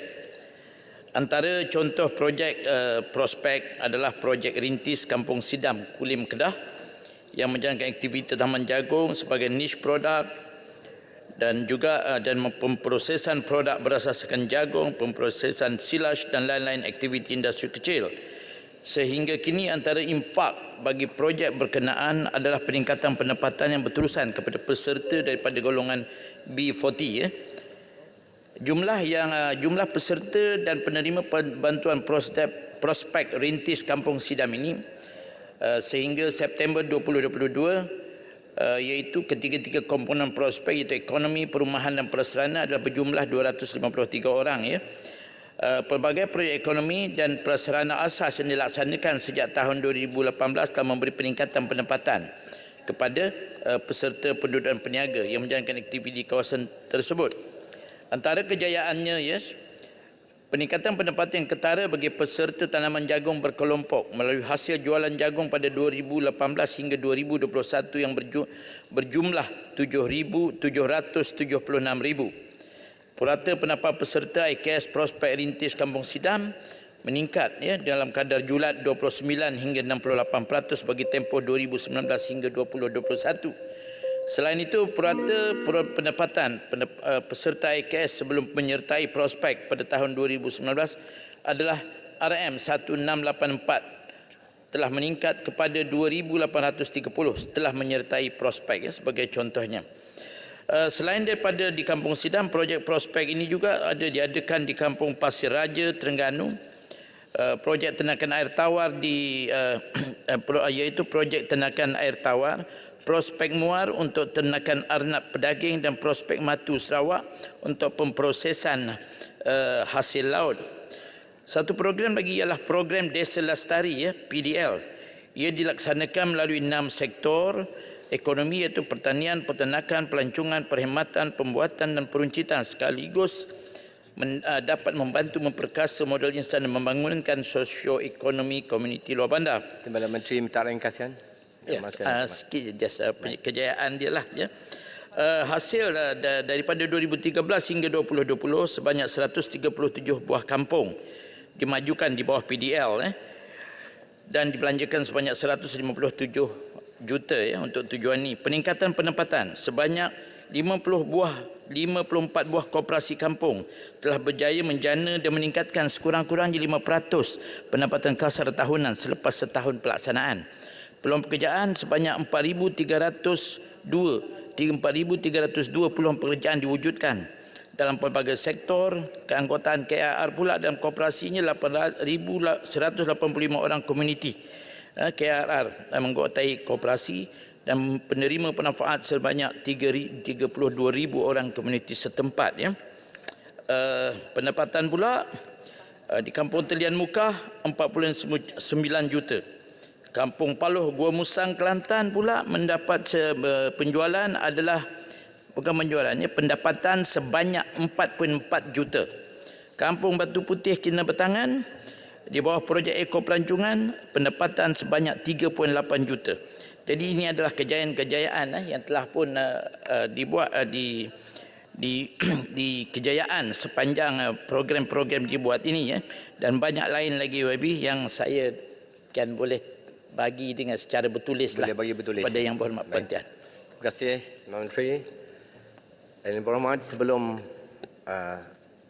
memberikan soalan tambahan, saya ingin membuat satu maklumat. Ahli Yang Berhormat, sukacita dimaklumkan bahawa hadir bersama-sama kita di Dewan Yang Mulia ini ialah delegasi dari The Grand National Assembly of Turkey yang diketuai oleh Tuan Yang Terutama Profesor Dr. Mustafa Shentop. Kepada Tuan Yang Terutama Profesor Dr. Mustafa Shentop dan delegasi, Dewan ini mengalu-alukan kehadiran Tuan dan delegasi ke Dewan Yang Mulia ini. Semoga dengan kehadiran Tuan Yang Terutama Profesor Dr. Mustafa Shentop dan delegasinya akan mengukuhkan lagi tali persahabatan dan hubungan Malaysia dan Turki. Honorable members, it is with great pleasure I would like to inform the August House that together with us today is the delegation from the Grand National Assembly of Turkey, led by His Excellency Professor Dr. Mustafa Shentop, Speaker of the Grand National Assembly of Turkey. To His Excellency Professor Dr. Mustafa Shentop, welcome to this August House. We hope that this visit will further strengthen the friendship and relation between Malaysia and Turkey. Thank you and welcome to Malaysia. Silakan soalan tambahan yang pertama. Terima kasih. Kampung di Malaysia ni saya rasa ada 15,000 agaknya. Campur kampung rangkaian mungkin ada 20,000. Dan tadi yang Timbalan Menteri menyebut Desa Lestari terlibat 137 kampung. Projek prospek 16 projek, 16 kampung. Jadi yang saya ingin tanyakan, begitu banyak lagi kampung-kampung yang tak termasuk dalam projek-projek ini.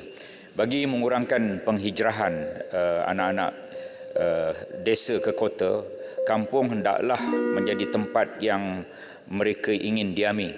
Oleh itu saya ingin bertanya, apakah usaha-usaha seperti pusat e-dagang desa, ya, IKS yang menguntungkan, pertanian moden, ladang tenusu, river cruise, agrotourism, inap desa misalnya, perlulah dibanyakkan, dan adakah kementerian bersepadu dengan kementerian-kementerian lain untuk meningkatkan pendapatan penduduk kampung seperti dengan Kementerian Pembangunan Usahawan, Kementerian Pertanian, Kementerian Pelancongan. Terima kasih. Sila, Timbalan Menteri, 1 minit. Terima kasih Yang Berhormat Puan Tian. Untuk maklumat Yang Berhormat, ya, pemerkasaan ekonomi belia luar bandar merupakan antara agenda penting di bawah dasar pembangunan luar bandar 2030, ya. Antara program dilaksanakan oleh KPLB untuk meningkatkan ekonomi belia luar bandar ialah melaksanakan program ekonomi dan keusahawanan, iaitu program peningkatan PPP, skim pembiayaan ekonomi desa SPAD, program Start Right at KPLB dan program Desa Lestari serta program di bawah MARA seperti program pecutan usahawan baharu dengan izin Startup Accelerator Program STAR. Keduanya ialah penyediakan platform pemasaran atas talian melalui program Desa Mall. Ya, ini Desa Mall. Ya. Ketiganya ialah melaksanakan program pembangunan modal insan seperti program latihan kemahiran dan kerjaya PLKK, TVET, KPLB, program di bawah Kemas dan Infra. Seterusnya ialah melaksanakan pelbagai program seperti program pemerkasaan wanita, program keusahawanan dan pusat pengumpulan produk usahawan desa di pusat komuniti desa PKD yang berfungsi sebagai pusat hentian setempat dengan moto satu hentian pelbagai perkhidmatan, dan meneruskan penyediaan infrastruktur dan prasarana yang lengkap dan mencukupi luar bandar untuk menyokong pembangunan ekonomi dan mewujudkan persekitaran luar bandar yang kondusif. Selain itu, KPLB melalui agensi seperti RISTA, Felkra Berhad turut melibatkan belia luar bandar dalam bidang pertanian dan peternakan dengan memberi peluang pekerjaan dalam sektor perladangan dan membuka tanah tebiah dan projek pertanian. Keduanya tentang ekoturism, ya, sebagaimana telah diumumkan oleh Yang Berhormat Menteri KPLB, bahawa sekarang ini memang betul kita menyedari bahawa kita di dalam kampung tidak menyedari kita tinggal dalam resort, just that we don't know how to open it up. Maka actually dengan izin, ya, kementerian telah pun berusaha untuk membawa perkara ini bersekali dengan bantuan dan pertolongan juga bekerjasama dengan Kementerian Pelancongan untuk membangunkan produk-produk pelancongan di dalam kampung-kampung, dan dengan harapan ini akan apabila mereka melihat perkara ini menjadi duit, mungkin insya-Allah mereka tak akan berhijrah ke bandar, tak payah nak berhijrah ke bandar untuk meningkatkan pendapatan mereka dari segi pelancongan ini ya. Dan banyak, dan juga satu ialah program yang sekarang ini telah pun dilancarkan, iaitu Kampung Sejahtera. This is another program juga yang baru dilancarkan untuk digunakan sebagai satu platform juga untuk memperkembangkan ekonomi di kampung-kampung supaya tak ada penghijrahan anak-anak muda. Terima kasih. Terima kasih Timbalan Menteri. Dr. Jaya, soalan tambahan. Soalan tambahan kedua. Hulu Langat, Bangan dulu. Dr. Jaya. Yang ternampak pertama oleh saya ialah Yang Berhormat Hulu Langat. Terima kasih. Macam mana boleh ternampak? Sila duduk, sila duduk.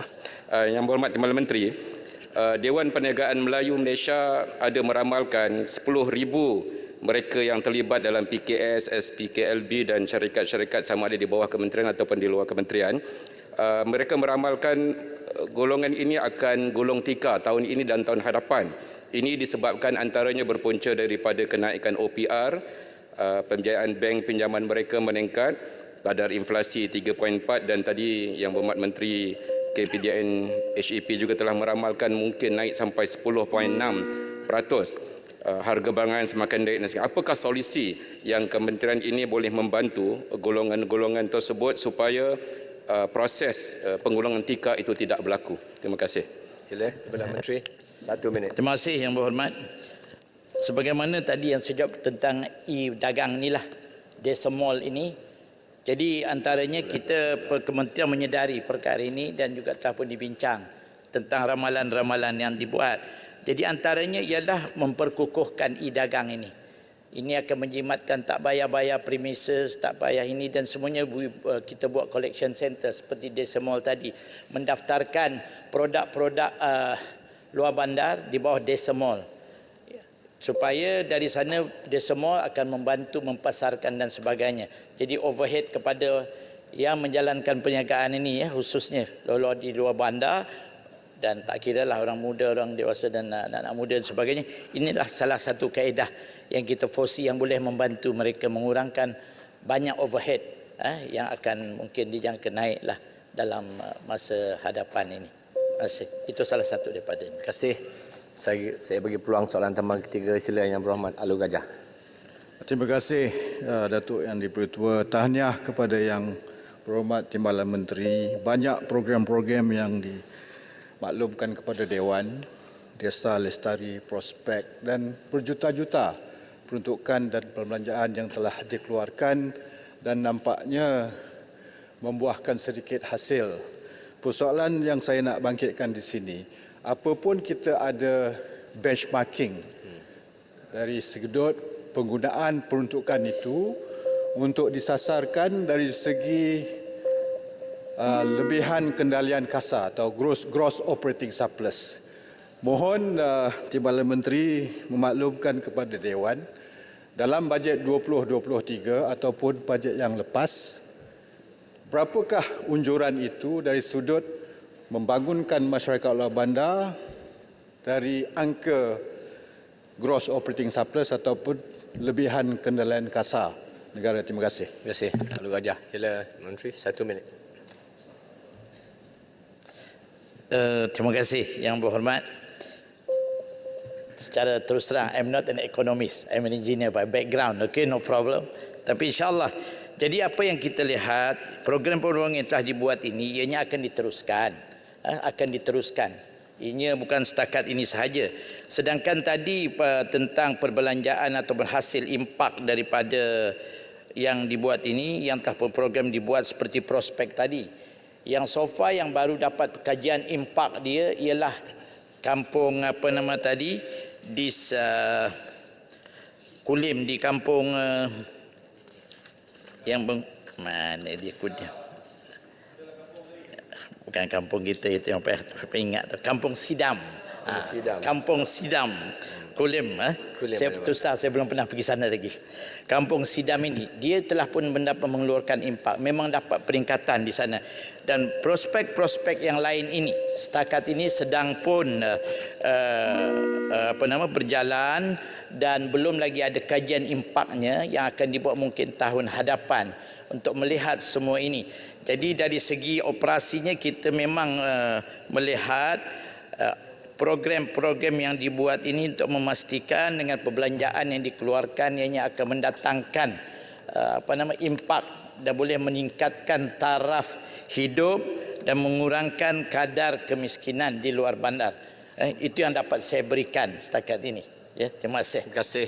Pertanyaan jawab lisan seterusnya saya ingin menjumpa Yang Berhormat Tuan M. Kulasigaran, Ipoh Barat. Terima kasih. Soalan saya yang keempat. Sila Menteri Sumber Manusia untuk menjawab. Tempoh masa 3 minit. Terima kasih Tuan Yang Dipertua.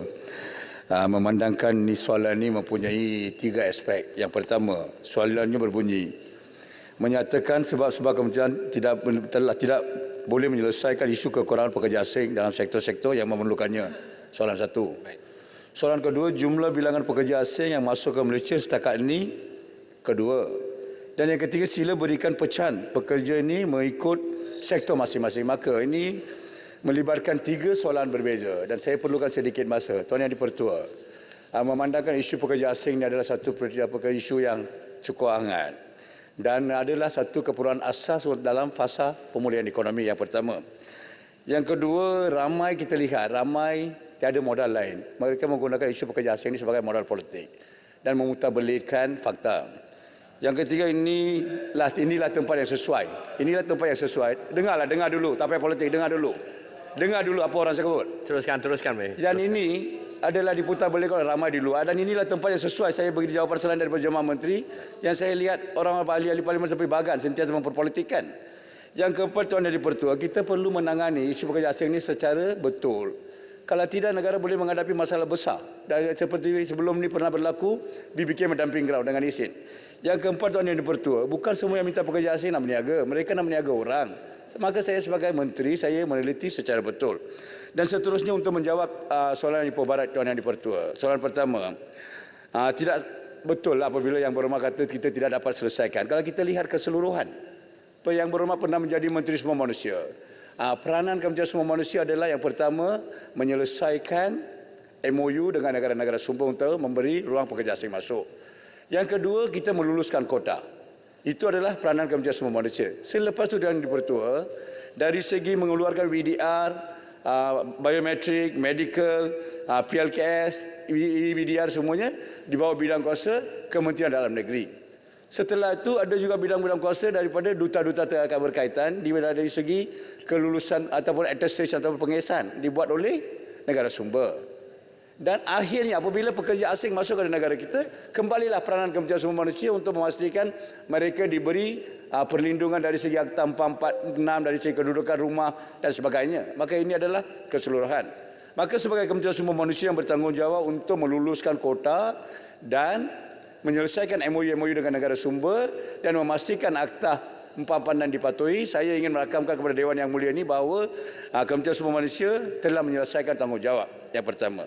Soalan yang kedua, Tuan Yang Dipertua, pekerja asing dalam sektor-sektor yang memerlukannya sehingga hari ini. Tuan Yang Dipertua, kita lihat walaupun negara menghadapi kelembapan ekonomi, persempadan borders ditutup, tetapi masih dalam keadaan itu, walaupun pekerja asing tidak boleh masuk ke dalam negara kita, kita sempat menyelesaikan dengan melalui program-program rekalibrasi oleh Kementerian Dalam Negeri dan sehingga tahap itu kita telah menyelesaikan pekerja asing sebanyak 1,2 juta di negara kita. Dan pekerja asing yang ada di negara kita setakat hari ini adalah 1,244,400 orang yang kini bekerja di negara kita dalam pelbagai sektor. Yang kedua, Tuan Yang Dipertua, jumlah EVDR yang telah pun diluluskan oleh Kementerian Dalam Negeri dan akan masuk dalam negara ini dalam masa terdekat adalah sebanyak 238,943 orang yang telah diluluskan EVDR oleh KDN. Selain daripada itu Tuan Yang di-Pertua, 644,379 orang telah pun sedang menjalani biometrik dan medical di negara-negara sumber. Maka ini menunjukkan keseluruhan pekerja asing akan ada dalam negara kita dalam masa sebulan 2 ini adalah 2,127,722 orang. Ini jauh berbeza dengan keadaan sebelum ni Tuan Yang di-Pertua. Kalau kita lihat sejarah, paling tertinggi masa sebelum COVID, tertinggi adalah 1,8 juta pekerja sahaja. Dan hari ini kita lihat permintaan daripada industri yang kita telah pun menyelesaikan adalah 2,1 juta. Maka permohonan-permohonan selepas ini saya kena meneliti secara teratur. Bukan membenarkan semua masuk ke dalam negara kita. Sekian, terima kasih Tuan Yang di-Pertua. Ya, terima kasih. Yang Berhormat Menteri, walaupun Yang Berhormat Menteri mengatakan bahawa kelulusan telah dibuat untuk mereka datang ke negara ini, tapi ground reality itu lain. Macam 2 hari dulu, di mana Master Building Association, lepas tu pemilik kelapa sawit, kedai kopi dan sebagainya, rentihan-rentihan mereka. Ini semua real on the ground yang mengatakan bahawa pekerja tak sampai. Yang Berhormat memberi satu alasan yang mungkin ramai tidak tahu, katakan bahawa Kementerian Dalam Negeri yang akan memberi approval medical report, medical services dan juga kebenaran mereka. Saya setuju. Tapi apakah peranan Yang Berhormat sebagai co-chair dalam komiti yang ada di mana KDN dan kementerian yang memainkan peranan sedemikian? Saya bila merajui kerajaan, tiap-tiap kali saya akan hubung kepada Kementerian Dalam Negeri supaya mempercepatkan hal ini dan mensegerakan. Itu sebab bila kita dalam kerajaan, kita tidak ada masalah sedemikian. Yang Berhormat telah mengelirukan seluruh dunia, di mana Yang Berhormat mengatakan bahawa kita tidak berusaha untuk membuat MOU dan tidak ada MOU. Itu tidak benar Yang Berhormat. Kita ada dengan Nepal pada 29 hari Oktober 2018. Saya sendiri pergi sign. Dan sebenarnya sebelum itu saya dah bagi tahu Yang Berhormat bahawa pekerja-pekerja domestik boleh dibawa dari soalan. Tak perlu Yang Berhormat. Soalan very clear. Yang Berhormat. Sesi soal. This is my floor Yang Berhormat. Jadi apa yang dia nak politikkan semua hal. Dia tak ada modal jadi dia buat hal ni. Yang Berhormat. Tunggu, sabar bro, sangga. Yang Berhormat, Ipoh Barat, jadi get direct to the point. Izin. Ya, soalan yang saya ingin kemukakan, memandangkan ada aduan-aduan yang tertentu menunjukkan bahawa ada kelalaian oleh menteri. Kita mesti mengaku sedemikian. Yang kedua, menunjukkan bahawa tidak ada inisiatif untuk mengatasi sangat serius kekurangan pekerja di negara ini hingga melambatkan recovery dalam ekonomi kita. Dan ini disebabkan oleh kementerian. Jadi apakah usaha selain dari apa yang telah diberitahu oleh Yang Berhormat supaya kita boleh percaya bahawa itu adalah benar dan jangan mengelirukan Dewan dan negara ini juga. Baik, silakan. Tuan Yang di-Pertua, kebetulannya saya ingin menjawab secara profesional, sebab itu saya tak ungkitkan kecacatan yang telah diputuskan oleh pihak sebelah sana, khususnya Yang Berhormat Ipoh Barat. Tuan Yang di-Pertua, memandangkan Yang Berhormat cuba memutabelitkan Dewan Yang Mulia ini, saya ingin memaklumkan Dewan Yang Mulia ini, kebanyakan apabila kita sebut je Tuan Yang di-Pertua pekerja asing di negara kita, satu dunia tahu. Ramai pekerja yang berada di negara kita adalah, yang pertama adalah daripada Bangladesh dan yang kedua adalah daripada Indonesia. Ini fakta. Yang kedua, apabila Ipoh Barat menjadi Menteri Sumber Manusia, mengumumkan moratorium terhadap pekerja Bangladesh pada 1 September 2018. Maka daripada 1 September 2018 sehingga beliau hilang kuasa, tak ada pekerja daripada Bangladesh masuk. Yang pertama, just dengar. Ipoh Barat dengar, lepas tu cakap dengar dulu. Eksploitasi pekerja. Dengarlah dulu. Apabila saya sebut kecacatan tadi, dengarlah. You impose moratorium.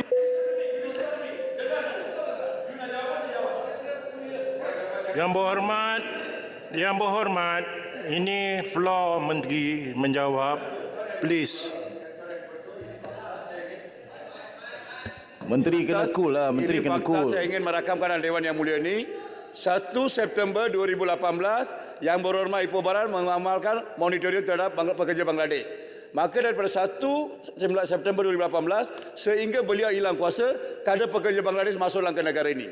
Apabila tukar pucuk pimpinan kerajaan, apabila kami mengambil alih, immediately COVID-19.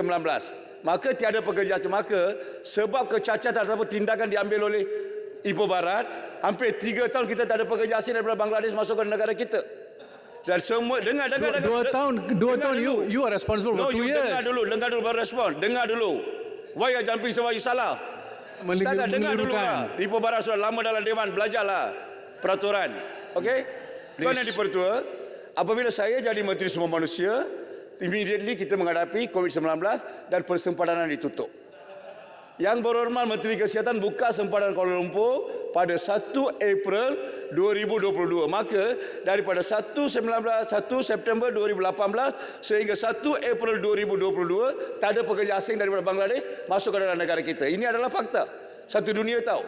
Dan saya telah memuktamadkan perjanjian di MOU di antara Bangladesh yang gagal oleh Ipoh Barat pada 2 yang dibuat oleh kita, yang berbuat pergisan, jangan tipulah. Dulu satu paku pun tak ada cabut. Ipoh Barat, please. Okey. Dengan saya muktamadkan perjanjian di antara Bangladesh dengan Kuala Lumpur yang terakhir pada 2 Jun. Maka pekerja asing daripada Bangladesh hanya boleh masuk selepas 2 Jun sehingga ini hanya 3 bulan yang pertama. Dalam 3 bulan itu Tuan Yang di-Pertua, ada 6 flight daripada Bangladesh ke Malaysia dan 9 flight daripada Malaysia ke Bangladesh. Berapa ramai boleh masuk?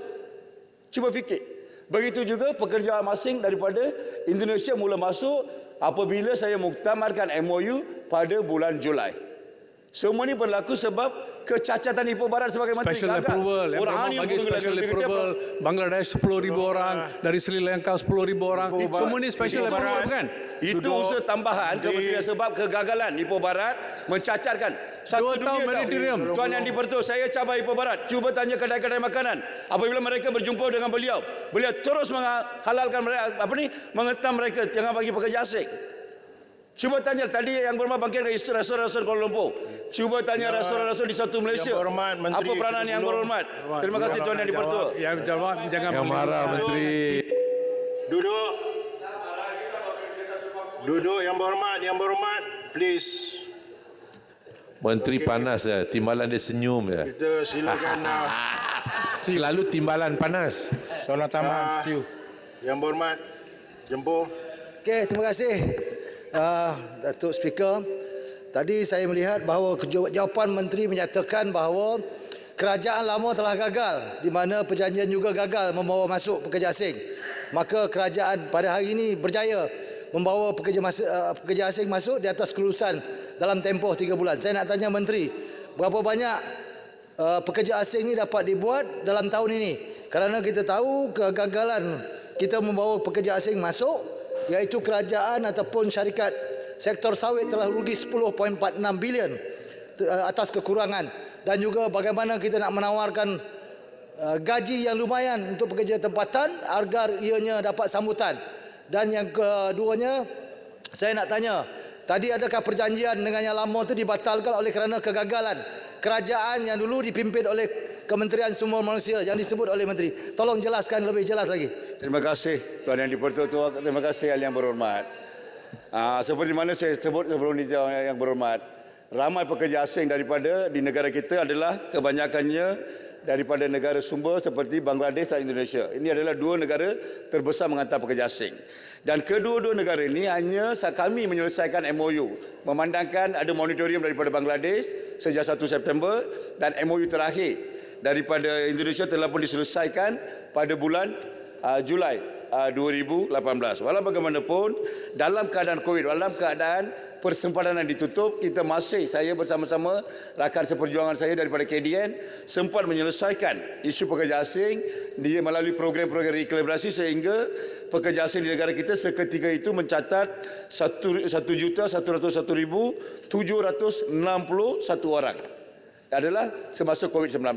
Sebaik saja persempadanan dibuka dan dalam masa sejak bulan Julai, Ogos, September dan hari ini kita telah membawa masuk pekerja asing seramai 142,639 orang yang menunjukkan kedudukan pekerja asing di negara kita kini adalah 1,244,400 orang yang sedang bekerja di negara kita. Tambahan pula, kita dah KDN. Walaupun kuota telah diluluskan oleh Kementerian Sumber Manusia dan seterusnya KDN telah meluluskan sebanyak 238,943 orang pekerja asing yang telah pun menerima EVDR yang akan masuk dalam negara kita dalam masa terdekat sebulan atau dua. Tambahan pula ada 644,379 orang kini menjalani biometrik dan medical check-up di negara-negara sumber akan masuk ke dalam negara ini secara teratur. Tuan Yang di-Pertua, mengikut data yang saya telah disebutkan dalam Dewan Yang Mulia ini, kita akan mencatat tahap 2,127,722 orang. Ini adalah satu jumlah yang besar. Satu jumlah yang besar, kita tak pernah ada dalam kedudukan ini. Sebelum COVID-19 hanya kita sampai 1,8 juta. Kita lihat hari ini kita dah mencapai 300, lebih daripada average. Maka selepas segala permohonan ini, saya perlu mengkaji sebagai Menteri Sumber Manusia, saya perlu mengkaji secara mendalam sama ada perlu atau tidak. Kalau tidak, ini akan mengurangkan peluang-peluang pekerjaan kepada warga tempatan. Semua orang minta, kalau kita lihat apa-apa yang Ibu Baran sebut, kalau saya dah luluskan semua orang atas permintaan mereka, mungkin orang tempatan tak ada pekerja di negara kita. I don't want Kuala Lumpur, Malaysia to become a dumping ground dengan isi Tuan Yang di-Pertua. Setuju. Soalan tambahan. Soalan tambahan pekerja asing. Setuju. Tanya Manis. Setuju, berdiri dulu. Okay. Terima kasih Datuk Di-Pertua. Baru-baru ini utusan Malaysia telah melaporkan ejen warga asing yang berdaftar dengan kerajaan negara sumber terutama Indonesia kini memperdagangkan tenaga kerja dari Republik itu sehingga meraih RM3,000 seorang berikutan permintaan tinggi tenaga buruh pasca COVID-19. Oleh itu soalan saya, adakah kerajaan ada bercadang untuk menyelaraskan kos pengambilan pekerja asing bagi memastikan tiada ejen mengambil kesempatan ekoran keperluan cukup mendesak pada ketika ini dan apakah langkah proaktif kerajaan dalam mengekang isu ini? Sekian, terima kasih. Tuan Yang di-Pertua, Kementerian Sumber Manusia sentiasa berbincang untuk mengatasi masalah ini dengan negara-negara sumber khususnya Indonesia, dan baru-baru ini kita lihat pihak Indonesia telah pun mengumumkan mana-mana ejen mengadakan cas lebih daripada 15,000 akan membatalkan lesen pekerja asing. Terima kasih. Soalan tambahan, Datuk Speaker. Silakan. Okay, terima kasih. Terima kasih, Menteri. Terima kasih. Menteri, bolehkah memberi penjelasan berapakah kos tahunan untuk menggajikan seseorang pekerja asing berbanding dengan menggajikan pekerja tempatan, dan nyatakan satu contoh industri? Sebab kita faham bahawa dalam jawapan Datuk Menteri pada ahli Parlimen Papar lalu, Kementerian mengakui kos untuk menggaji pekerja asing adalah terlalu tinggi berbanding dengan pekerja tempatan. Dan di Sabah, apakah penyelesaiannya? Terima kasih. Tuan Yang di-Pertua, saya kurang jelas dengan soalan. Sama ada soalan ini terus kepada pekerja asing di sektor domestik atau sektor-sektor lain. Semua. Tuan Yang di-Pertua, kebetulan kita lihat sektor domestik berkhidmat domestik ataupun domestic helpers berbeza dengan sektor-sektor lain. Saya telah pun mengumumkan kepada negara-negara sumber bahawa kos migrasi haruslah di paras yang rendah dan segala-gala kosnya harus ditanggung oleh majikan, bukan pekerja. Salah satu sebab negara kita menghadapi isu-isu forced labour, yang kos imigrasi yang dikenakan oleh majikan dan ejen terhadap pekerja. Ini salah satu sebab kita kenapa menghadapi masalah forced labour di arena antarabangsa, dan segala kosnya harus ditanggung oleh majikan, bukan pekerja. Okey, sekian kita beransur kepada soalan kelima. Datuk Seri Haji Muhammad Salim Sarif Jempol. Terima kasih Datuk Speaker. Kesihatan mental hangat diperkatakan boleh dialami oleh sesiapa sahaja. Soalan 5 jempol bangkitkan memerlukan jawapan yang bijaksana.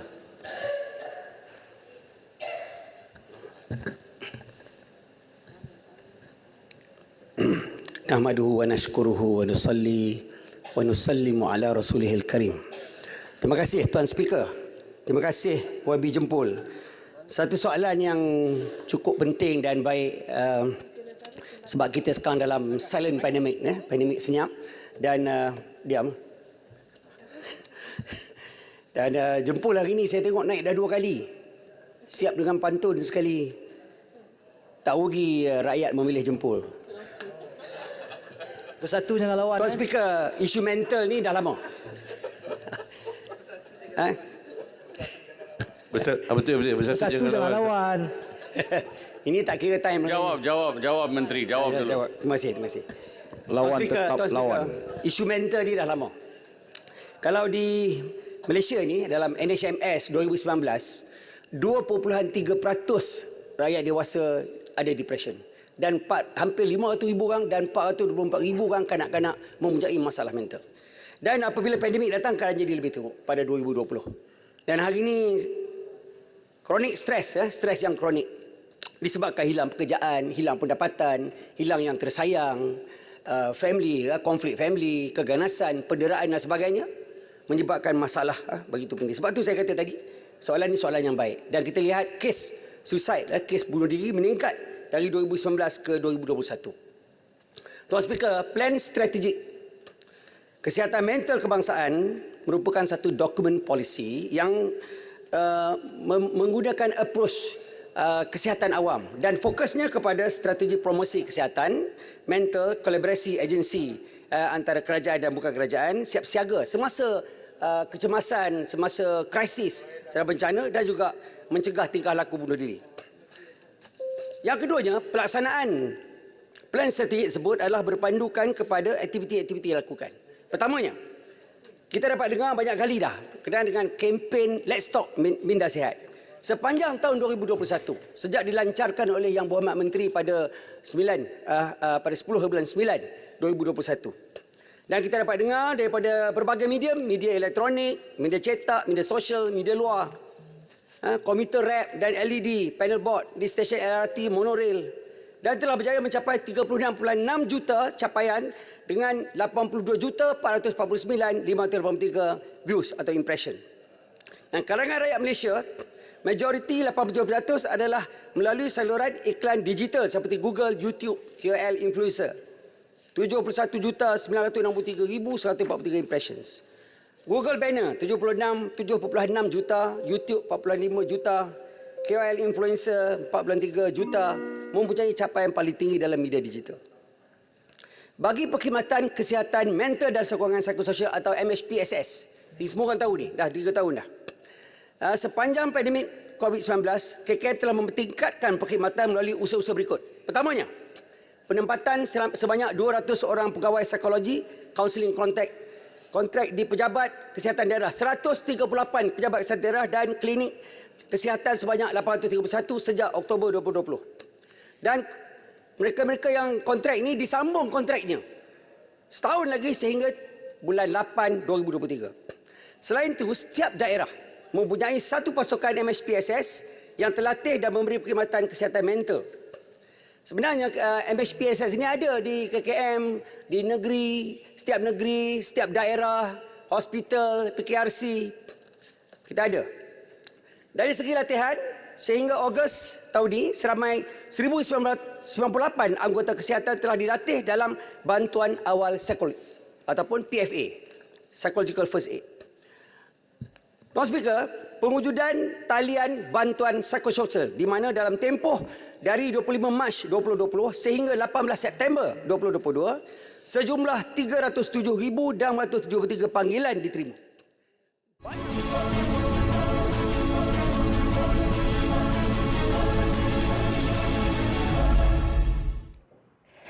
Baik, Assalamualaikum, salam sejahtera dan salam keluarga Malaysia. Dan bagi anda yang baru sahaja mengikuti kami ketika ini sedang berlangsungnya sesi pertanyaan-pertanyaan bagi jawab lisan di antara ahli Parlimen Jempol dan dijawab oleh Timbalan Menteri Kesihatan 1 Datuk Dr. Haji Nur Azmi Ghazali. Dan sebelum ini 4 soalan sudah pun dijawab bagi pertanyaan-pertanyaan bagi jawab lisan dan 3 bagi waktu pertanyaan-pertanyaan menteri. Dan bagi mengulas sedikit mengenai waktu pertanyaan-pertanyaan menteri, soalan yang ditanyakan oleh ahli Parlimen Bukit Bendera dan dijawab oleh Menteri Kewangan Tengku Datuk Seri Zafrul Tengku Abdul Aziz. Dia berkata walaupun dilanda beberapa cabaran seperti faktor luaran di luar kawalan kerajaan, negara tidak menuju ke arah krisis ekonomi. Dan jelas beliau lagi, negara masih mempunyai sistem kewangan bermodal baik dan kedudukan luaran yang kukuh. Dan tambah Tengku Datuk Seri Zafrul lagi, pelbagai pembaharuan yang dilaksanakan kerajaan berjalan selepas krisis kewangan Asia yang dihadapi pada tahun 1997 dan juga 1998. Dan menurut beliau lagi, definisi sebenar krisis ekonomi sesebuah negara adalah apabila pertumbuhan keluaran dalam negara kasar ataupun KDNK merudum, pengangguran yang mencanak naik dan juga penutupan perniagaan yang mengakibatkan hutang lapuk yang tinggi sehingga mengakibatkan kesan buruk kepada bank-bank terlibat. Dan juga menjawab soalan tambahan daripada Ahli Parlimen Bukit Bendera, Tengku Datuk Seri Zafrul berkata tiada penyelesaian mudah bagi menangani cabaran yang dihadapi oleh nilai ringgit Malaysia seperti yang dimaklumkan oleh Bank Dunia baru-baru ini. Dan Bank Negara juga telah mengambil langkah tertentu bagi mengurus risiko berkaitan pertukaran asing. Dan seterusnya, soalan kedua yang diajukan oleh Ahli Parlimen Sabak Bernam yang dijawab oleh Menteri Luar Negeri Datuk Seri Saifuddin Abdullah. Beliau berkata seramai 261 mangsa sindiket pekerjaan berjaya diselamatkan di 4 negara melibatkan Kemboja, Laos, Myanmar dan juga Thailand setakat Ogos lalu. Dan daripada jumlah itu 171 sudah pun dibawa pulang ke Malaysia, manakala 90 lagi sedang menunggu proses penghantaran pulang. Dan juga orang ramai dinasihatkan untuk menyemak sebarang tawaran pekerjaan di luar negara dengan perwakilan Malaysia bagi mengelakkan sebarang unsur ataupun bentuk penipuan. Baik, selain itu, beliau turut menjawab soalan tambahan yang diajukan oleh Ahli Parlimen Sabak Bernam yang menyatakan jelasnya hubungan diplomasi di antara keempat-empat negara itu, iaitu